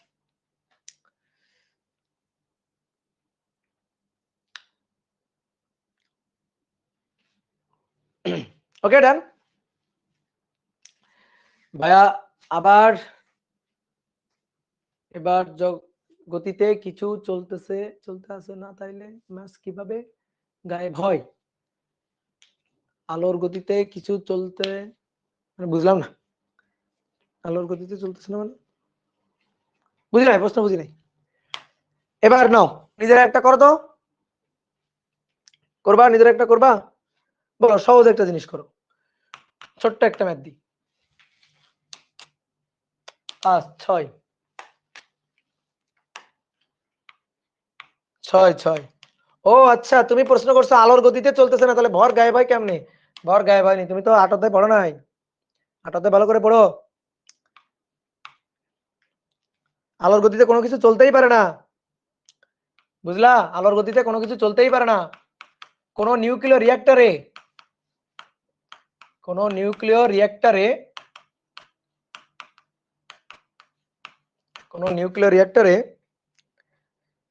দিনে 15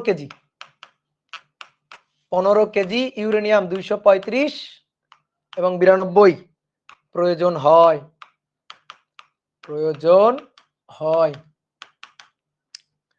প্রয়োজন হয় রিঅ্যাক্টরটির ক্ষমতা নির্ণয় করো রিঅ্যাক্টরটির ক্ষমতা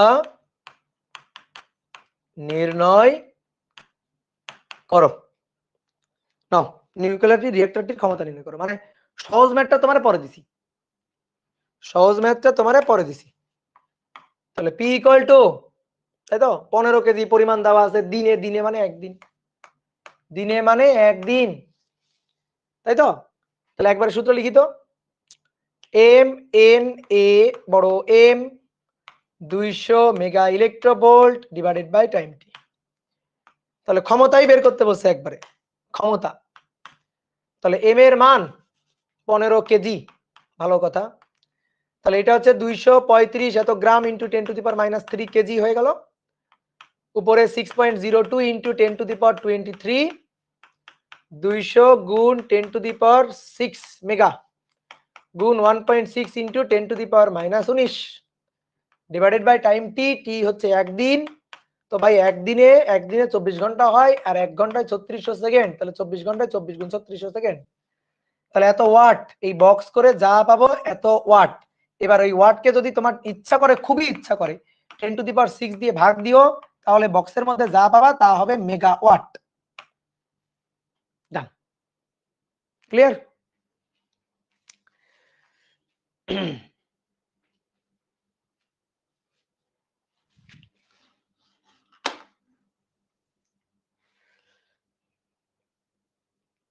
ওকে ভাই, আলোর গতিতে ওই যে নিউক্লিয়াসে প্রোটন নিউট্রন চলছে না, তাহলে ভর শক্তিতে গায়েব হচ্ছে কেন? তাই বলেছে আলোর গতি তাই আলোর গতিতে চললেই যে ভর শক্তিতে রূপান্তরিত হবে এরকম কোনো কথা আছে? আলোর গতিতে চললেই ভর শক্তিতে রূপান্তরিত হবে এরকম কোনো কথা আছে? কেন? এম পরিমাণ ভর, ধরো এম নট পরিমাণ ভর স্থির অবস্থায় ছিল, এইটা আলোর বেগের কাছাকাছি বেগ, আলোর বেগে কেন চলতে হবে? আলোর বেগে কেন চলবে? আলোর বেগের কাছাকাছি বেগে চলতেছে, ধরো 0.4 সিতে চলতেছে, 0.8 সিতে চলতেছে, চললে তার ভর কি আর এম নট থাকলো? তার তো ভর এম, তো তখন তার গতিশক্তি বিভব শক্তি থাকে না? নিশ্চল শক্তি ইকুয়াল টু ই নট। তুমি ভাবতেছো আলোর বেগে চললেই একমাত্র মনে হয় ভরের পরিবর্তন হবে, কেন? আলোর বেগে চললেই কেন ভরের পরিবর্তন হবে? আলোর বেগের 50% চলতেছে, আলোর বেগের 80% চলতেছে, হবে না? বলো। একজন লিখছো ভাই গ্রাম হবে না, গ্রাম না, এই যে এটারে আমি কেজি নিছি, কারণ আমার 15 কেজি দেওয়া ছিল, তাহলে 15 কেজি, তাহলে 235 কেও কেজিতে নিয়ে নিছি। কি কথা বুঝছো? যেমন দেখো, কোন বস্তু যদি গতিশীল অবস্থায় থাকে তখন তার শক্তি ই ইকুয়াল টু টোটাল শক্তি E equal to MC square, নিশ্চল শক্তি E not equal to M not C square. তাহলে গতিশক্তি কাইনেটিক এনার্জি ই কে, এটা হচ্ছে মোট শক্তি M C square minus M not C square. ঠিক আছে? তোমাকে যদি আজকে যদি আমি বলি তোমাকে, তোমার আলোর বেগে গতিশীল হতে হবে না, তোমার আলোর বেগে গতিশীল হওয়ার দরকার নাই, দরকার নাই। তুমি আজকে মনে করো 0.6 সি বেগ নিয়ে গতিশীল হয়ে যাবা, আলোর বেগ না, আলোর বেগে 60%। তোমার ভর যদি 45 কেজি হয়, তোমার ভর আর 45 কেজি নেই, তোমার নতুন ভর কত? এম। এম গতিশীল অবস্থায় তোমার ভর কত? M. M not 1 minus root over B square, কি লিখতেছি, root over M not root over 1 minus B square by C square. Done. আলোর বেগে চললেই যে ভর চেঞ্জ হবে এই ধারণা বাদ দাও, এই ধারণা বাদ দাও, আলোর বেগে চললেই যে ভরের পরিবর্তন হয়, নট নেসেসারি দ্যাট।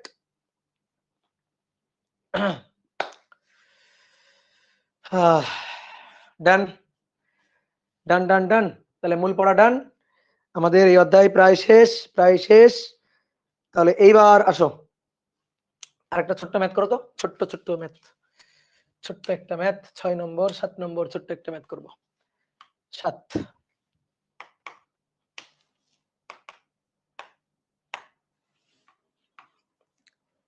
একটি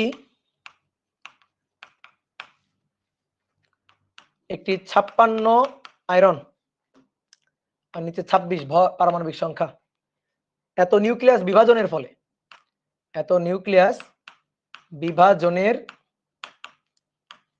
ফলে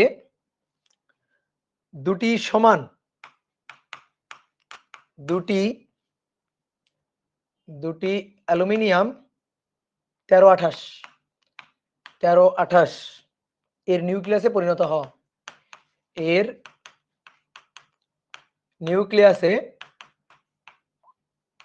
নিউক্লিয়াসে পরিণত হওয়া সম্ভব কিনা,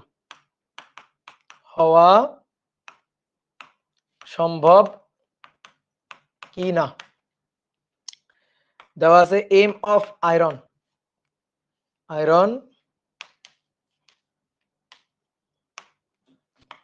mass of 56 Fe26, এটা দেওয়া আছে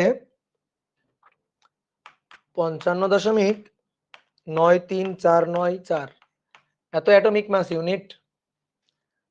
আর এম 28, অ্যালুমিনিয়াম 13, এটা ভেঙে 27.98191 এত অ্যাটমিক মাস ইউনিট, এটা দেওয়া আছে। নিউক্লিয়াসে পরিণত হওয়া সম্ভব কিনা? তো প্রশ্নটা তোলো, আস্তে আস্তে প্রশ্নটা তোলো, তোলার পরে এবার শোনো, দেখো অনেকে যেটা ভাবো, নিউক্লিয়াসকে যদি ভাঙি, নিউক্লিয়াসকে প্লাস বাইন্ডিং এনার্জি, এটা দিয়ে যদি ভাঙি তাহলে প্রোটন প্লাস নিউট্রন। ঠিক আছে, তাহলে প্রোটন প্লাস নিউট্রন, জেড সংখ্যক প্রোটন, এই যে জেড এমপি এইভাবে লিখি, আর জেড সংখ্যক নিউট্রন, সরি এ মাইনাস জেড সংখ্যক নিউট্রন, এ মাইনাস জেড সংখ্যক নিউটন। ওকে, এই যে কোন একটা নিউক্লিয়াসকে, মৌলের নিউক্লিয়াস, একে ভাঙবো, বাইন্ডিং এনার্জি হিট করব, আঘাত করলে প্রোটন নিউট্রন ছড়াই যাবে, প্রোটন নিউট্রন ছড়াই যাবে, নিউক্লিয়াসে পরিণত হবে। এইটা হচ্ছে এটা হচ্ছে বাইন্ডিং এনার্জির ক্ষেত্রে, এটা হচ্ছে বাইন্ডিং এনার্জির ক্ষেত্রে সূত্র, বুঝছো? এইবার দেখো, একটু আগে আমরা যেটা দেখলাম সেটা হচ্ছে কোন একটা মৌলের নিউক্লিয়াস, কোন মৌলের নিউক্লিয়াস, কোন মৌলের নিউক্লিয়াস, কোন মৌলের নিউক্লিয়াস, তাকে তাকে তাকে কিছু শক্তি দিয়ে আঘাত করা লাগতেছে না। তাকে ধরো একটা নিউটন দিয়ে আঘাত করতেছি, ধরো একটা নিউটন দিয়ে, একটু আগে দেখছিলাম যে এটাকে নিউটন দিয়ে আঘাত করলাম, নিউটন দিয়ে আঘাত করার কারণে, ধরো 1n0 নিউটন দিয়ে আঘাত করলাম, আঘাত করার কারণে ওই যে ইউরেনিয়াম, সে ক্রিপ্টনে পরিণত হলো, একটা মৌল, বেরিয়ামে পরিণত হলো, একটা মৌল, প্লাস কিছু শক্তি। তাহলে এইবার দেখো, এই যে এটা ভেঙে ধরো দুটো মৌল তৈরি হলো, প্রথম মৌল তার নিউক্লিয়াস, তাহলে প্রথম মৌলের নিউক্লিয়াস প্লাস দ্বিতীয় মৌলের নিউক্লিয়াস, দ্বিতীয় মৌলের নিউক্লিয়াস। দেখো এটা কিন্তু প্রোটন না, ভালো করে দেখো, প্রোটন সংখ্যা না, জেড সংখ্যক প্রোটন না, এ মাইনাস জেড সংখ্যক নিউটন না, আরো দুটো নিউক্লিয়াস, একটা নিউক্লিয়াস ভেঙে আরো দুটো নিউক্লিয়াস নির্গত হয়েছে, যখন একটা নিউক্লিয়াস ভেঙে আরো দুটো নিউক্লিয়াস তৈরি হবে তখন নির্গত হবে শক্তি, তখন এই যে শক্তি নির্গত হবে বাইরে, যে প্লাস কিছু পরিমাণ শক্তি। কি ক্লিয়ার? মানে শক্তি তুমি এখান থেকে বাদ দিবা, এখান থেকে শক্তি বাদ দিয়ে ওইটা। তাহলে এই বিক্রিয়া দুটো মনে রাখিও, বুঝতে পারছো? এই বিক্রিয়া দুইটা মনে রাখিও। একটু কেটে গেছে না, ধরো এই যে এই বিক্রিয়া দুইটা মনে রাখিও, যে কোন একটা মৌল, সেই মৌল ভেঙে ভিন্ন ভিন্ন দুটো তিনটা মৌল প্লাস শক্তি, আর যখন বাইন্ডিং এনার্জি তখন নিউক্লিয়াসকে প্লাস বাইন্ডিং এনার্জি, জেড সংখ্যক প্রোটন জেড সংখ্যক নিউট্রন। এইটাতে তোমাদের খুব জড়া, এই দুটো কিন্তু আলাদা জিনিস। একটা হচ্ছে নিউক্লিয়াস ভেঙে আরো কিছু নিউক্লিয়াস, তখন শক্তি এই যে এই পাশে প্লাস, আর যখন কোনো একটা নিউক্লিয়াসকে ভেঙে প্রোটন ছড়াই দিছি, নিউট্রন ছড়াই দিছি, তখন হচ্ছে ওই প্রোটনকে মানে ওই নিউক্লিয়াসকে আঘাত করতে হবে শক্তি দিয়ে, প্লাস এনার্জিটা এই পাশে, আর যখন ওই পাশে এনার্জিটা নিবা তখন মাইনাস। এটা মাথায় রাখিও। এবার আসো কি বলছে, এই নিউক্লিয়াসটা ভেঙে, এবার আমরা ম্যাথে আসি, এবার আমরা ম্যাথ করব।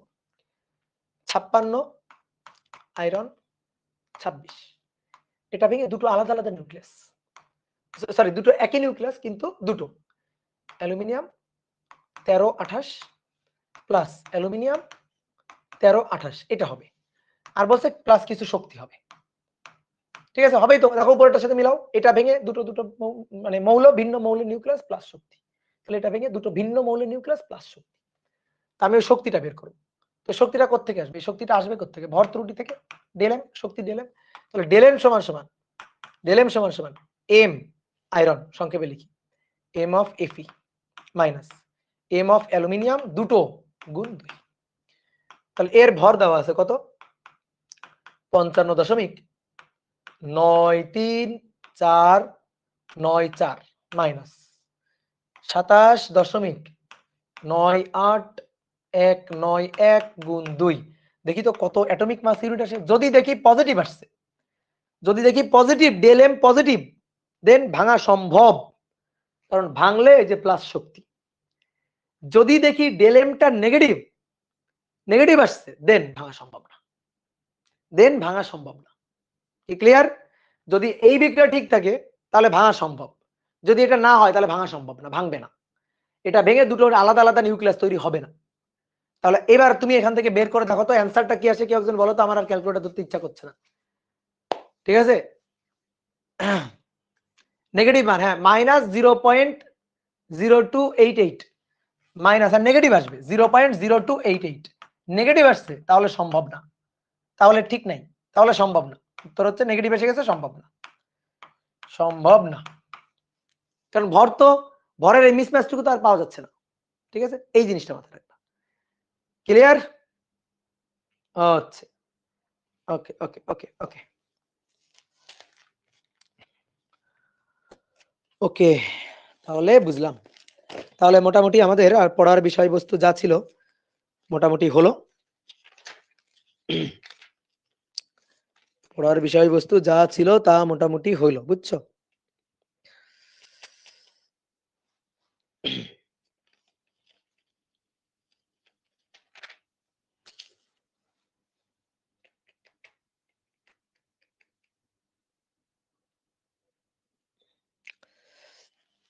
ইসাক স্যারের বইতে দেখিও, এটা আমি করা দিছি না, এটা সহজ জিনিস, একই জিনিস। সূর্যের ভিতর যে নিউক্লিয়ার ফিশন বিক্রিয়াটা হয়, এইটা একটু দেখিও, এইটা এই সূত্রটা একটু মুখস্থ করে রাখবা। সূর্যের ভিতর নিউক্লিয়াসের ফিশন বিক্রিয়া, ঠিক আছে? সূর্যের ভিতর যে বিক্রিয়াটা হয়, এটা কিন্তু মেডিকেল পরীক্ষার জন্য লাগবে। সূর্যের ভিতর যে ফিউশন বিক্রিয়াটা হয় সেটা হচ্ছে ফিউশন 141H1, এটা ভেঙে হিলিয়াম 42 প্লাস দুইটা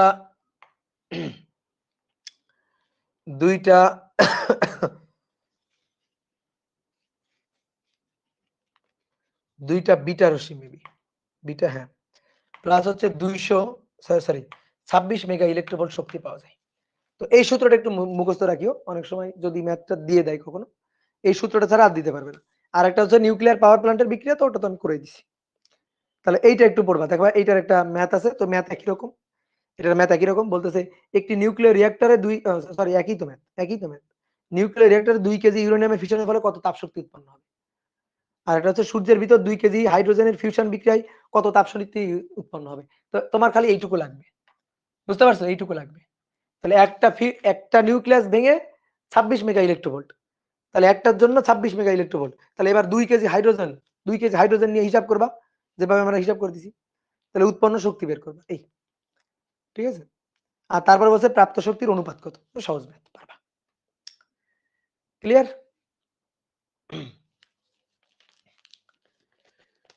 ওকে, ক্লিয়ার, ওকে। ওকে, তাহলে এই অধ্যায় শেষ। তোমরা একটু এবার এই অধ্যায়টা বই থেকে রিভিশন দিবা।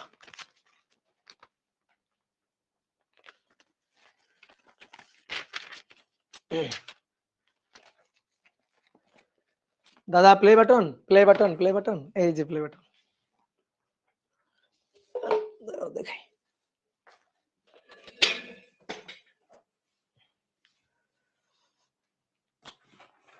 এই যে প্লে বাটন, এই দেখো প্লে বাটন, এই উল্টা করে ধরছি না? ভাই ডেনসিটি বের করা দেখাবেন না? ওহো হ্যাঁ, ডেনসিটি, নিউক্লিয়াসের ঘনত্ব বের করা বাকি আছে। আচ্ছা, বের করছি। নিউক্লিয়াসের ঘনত্ব, এই যে দেখো প্লে বাটন, ডান। আসো, নিউক্লিয়াসের ঘনত্ব, হ্যাঁ ভুলে গেছি, নিউক্লিয়াসের ঘনত্ব বের করা, একটু দেখাই দিই, আসো। নিউক্লিয়াসের ঘনত্ব নির্ণয়, নিউক্লিয়াসের, সহজ জিনিস, সহজ টপিক। নিউক্লিয়াসের ঘনত্ব নির্ণয়, ঘনত্ব নির্ণয়, আসো তাহলে শেষ করে দিই। এটা হচ্ছে একটা নিউক্লিয়াস, তো নিউক্লিয়াসে কি থাকে? জেড সংখ্যক প্রোটন, এই যে, আর এ মাইনাস জেড সংখ্যক নিউট্রন। তো তোমাকে বললাম না একটা নিউক্লিয়াসের ঘনত্ব বের করো। তো ঘনত্ব কি, ঘনত্বের সূত্র কি? Rho equal to M by V, M by V. তাহলে এবার আসো, নিউক্লিয়াসে টোটাল ভর, মোট ভর, মোট আয়তন।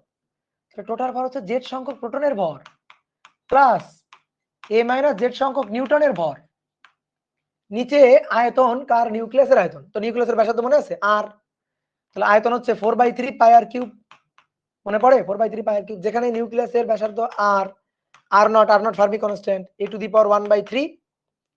তাহলে এখানে এবার বসাও। এবার আরেকটা জিনিস আমরা জানি কি জানো? নিউটনের ভর এবং প্রোটনের ভর, নিউটনের ভর এবং প্রোটনের ভর প্রায় সমান, কেজিতে এরা প্রায় সমান, 1.673 আর একটা হচ্ছে 1.675। তো 1.673 1.675 বলতে গেলে একই। তো এই কারণে এই দুইটার ভর আমি প্রায় কাছাকাছি বলে এই যে প্রায় সমান ধরে নিয়ে কাজ করলাম। তাহলে প্রোটন এবং নিউট্রনের ভর প্রায় সমান সমান, প্রায় সমান সমান। তাহলে জেড সংখ্যক প্রোটনের ভর, জেড সংখ্যক প্রোটনের ভর আর এ মাইনাস জেড সংখ্যক নিউটনের ভর, ওইটারে আমরা কি বলবো? দেখো দেখো দেখো দেখো, কি বলবো? এম এন এর জায়গায় এমপি বলবো, কারণ প্রোটনের ভর নিউটনের ভর প্রায় সমান সমান। নিচে আসে 4/3 পাই আর কিউব, আর মানে are not a to the power 1/3। তাহলে are not a to the power 1/3 তার কিউব, ভালো করে বুঝিও তো। Are not a to the power 1/3 তার কিউব। তাহলে জেড এম জেড কমন নাও, জেড সরি এমপি কমন নাও। এমপি কমন নিলে দেখো, এমপি কমন নিলে Z plus A minus Z, আর নিচে নিচে নিচে নিচে 4/3 পাই আর নটের কিউব ইন্টু হচ্ছে এ। আচ্ছা তাহলে উপরে লিখি একবারে, Z plus A minus Z মানে কি, Z plus A minus Z মানে কি, উপরে জেড কমন মানে এ MP common now, Z plus A minus Z, Z Z কাটাকাটি, তাহলে এ থাকলো না উপরে, উপরে এ থাকে না। এইবার আসো বলো, একটা ইউরেনিয়াম নিউক্লিয়াসের, বলো একটা ইউরেনিয়াম নিউক্লিয়াসের ঘনত্ব বেশি নাকি একটা ইউরেনিয়াম নিউক্লিয়াসের ঘনত্ব বেশি নাকি একটা হিলিয়াম নিউক্লিয়াসের ঘনত্ব বেশি বলো তো, নাকি একটা হিলিয়াম নিউক্লিয়াসের, বলো বলো বলো বলো বলো। সমান সমান সমান সমান। কেন সমান, কেন সমান, কেন এ আর এ কাটাকাটি, দেখো কেন সমান, কারণ নিউক্লিয়াসের ঘনত্ব একটা কনস্ট্যান্ট যেটা নির্ভর করে এমপি এবং 4/3 এবং পাই এবং আর নট এর উপর, আর নট কিউবের উপর।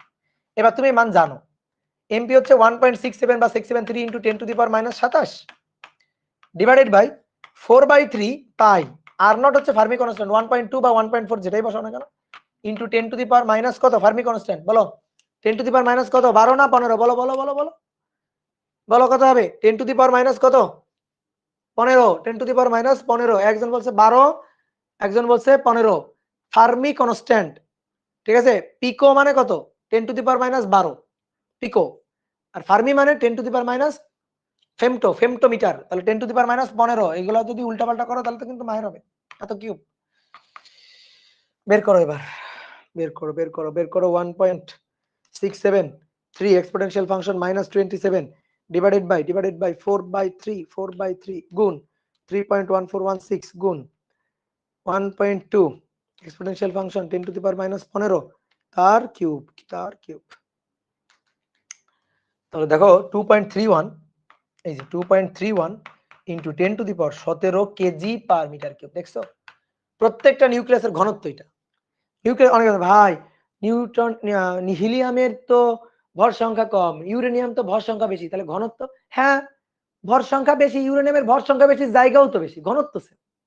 হিলিয়ামের ভর সংখ্যা কম, তাতে জায়গাও তো কম, ঘনত্ব সেম, তাহলে ঘনত্বটা সেম, ঠিক আছে, ঘনত্বটা সেম, কি ক্লিয়ার। এবার আমার একটা জিনিস বলো তো, পানির ঘনত্ব কত, পানির ঘনত্ব, পানির ঘনত্ব 10 to the power 3 KG per metre cube. আর তুলনা করলে পানির ঘনত্ব হচ্ছে নিউক্লিয়াসের ঘনত্ব কত বেশি ঘন, নিউক্লিয়াসের ঘনত্ব পানির ঘনত্ব, তাহলে দেখো 10 to the power 17 R 10 to the power 3, তাহলে এই অনুপাতটা 10 টু দি পাওয়ার 14 গুণ বেশি, 10 টু দি পাওয়ার 14 গুণ বেশি, তাহলে নিউক্লিয়াসের ঘনত্ব পানির ঘনত্বের চেয়ে 10 টু দি পাওয়ার 14 গুণ বেশি। আমার প্রশ্নটা হচ্ছে এই যে পানি H2O, এটা তো হাইড্রোজেনের নিউক্লিয়াস দিয়ে তৈরি, এই যে হাইড্রোজেনের নিউক্লিয়াস, ঠিক আছে, এই যে হাইড্রোজেনের নিউক্লিয়াস, হাইড্রোজেনের নিউক্লিয়াস, তারপরে আর কি আছে এর সাথে আছে অক্সিজেনের নিউক্লিয়াস, এই যে অক্সিজেনের নিউক্লিয়াস, অক্সিজেনের নিউক্লিয়াস, ঠিক আছে, অক্সিজেনের নিউক্লিয়াস দিয়ে তো তৈরি, এরকম অক্সিজেনের নিউক্লিয়াস দিয়ে তো তৈরি, তাই কি না।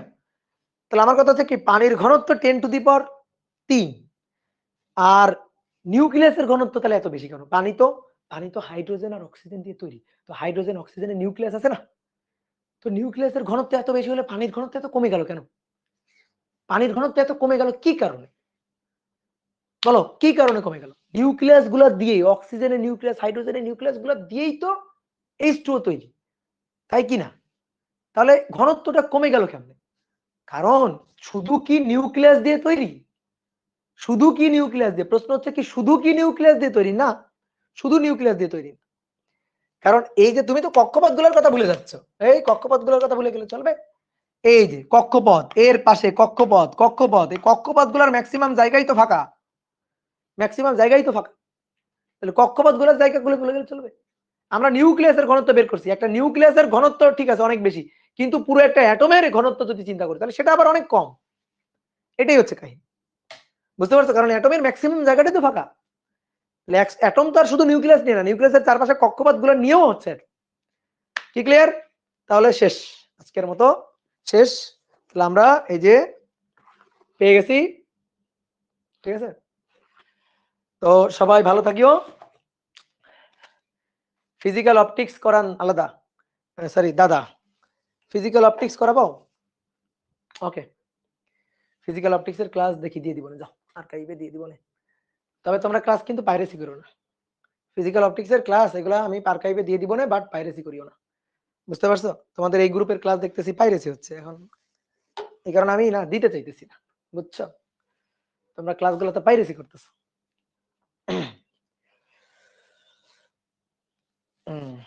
সেমিকন্ডাক্টর আমি নিব, সেমিকন্ডাক্টরটা আমি নিব, কোনো চিন্তা নাই, সেমিকন্ডাক্টরটা আমি নিব।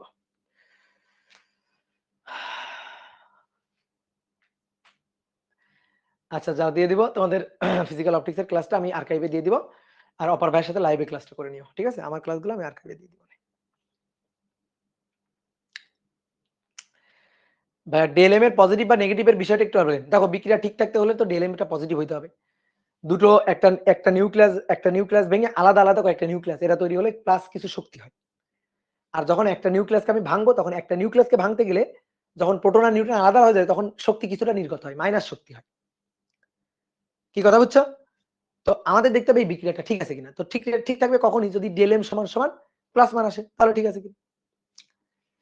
নেক্সট ক্লাস কবে, নেক্সট ক্লাস কবে জানাই দিব, ঠিক আছে? নেক্সট ক্লাস কবে, নেক্সট ক্লাস পূজার আগে তো মেবি শুরু হবে না, পূজার ছুটিতে আমি একটু ইন্ডিয়াতে যাব, বুঝছো? তো পূজার ছুটির পরে এসে আমি নেক্সট ক্লাস শুরু করব, নেক্সট নিউ চ্যাপ্টার করাবো। হ্যাঁ, আর আমি আর্কাইভে তোমাদের ভৌত আলোক বিজ্ঞানের ক্লাসগুলা আমি ওই যে আশাসকে বলবো না দিয়ে দিতে, ঠিক আছে?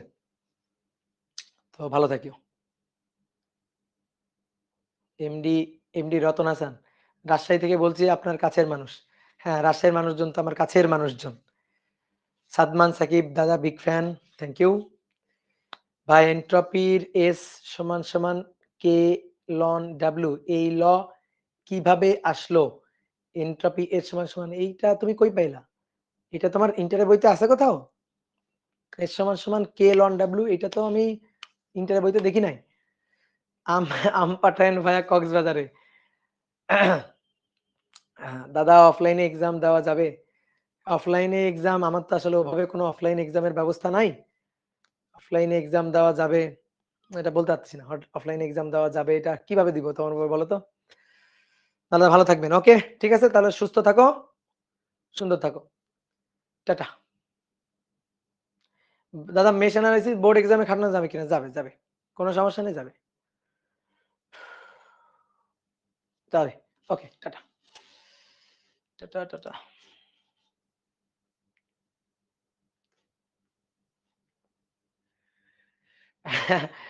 আমার জন্য কিটক্যাট আনিয়েন, ইন্ডিয়া থেকে কিটক্যাট আনবো।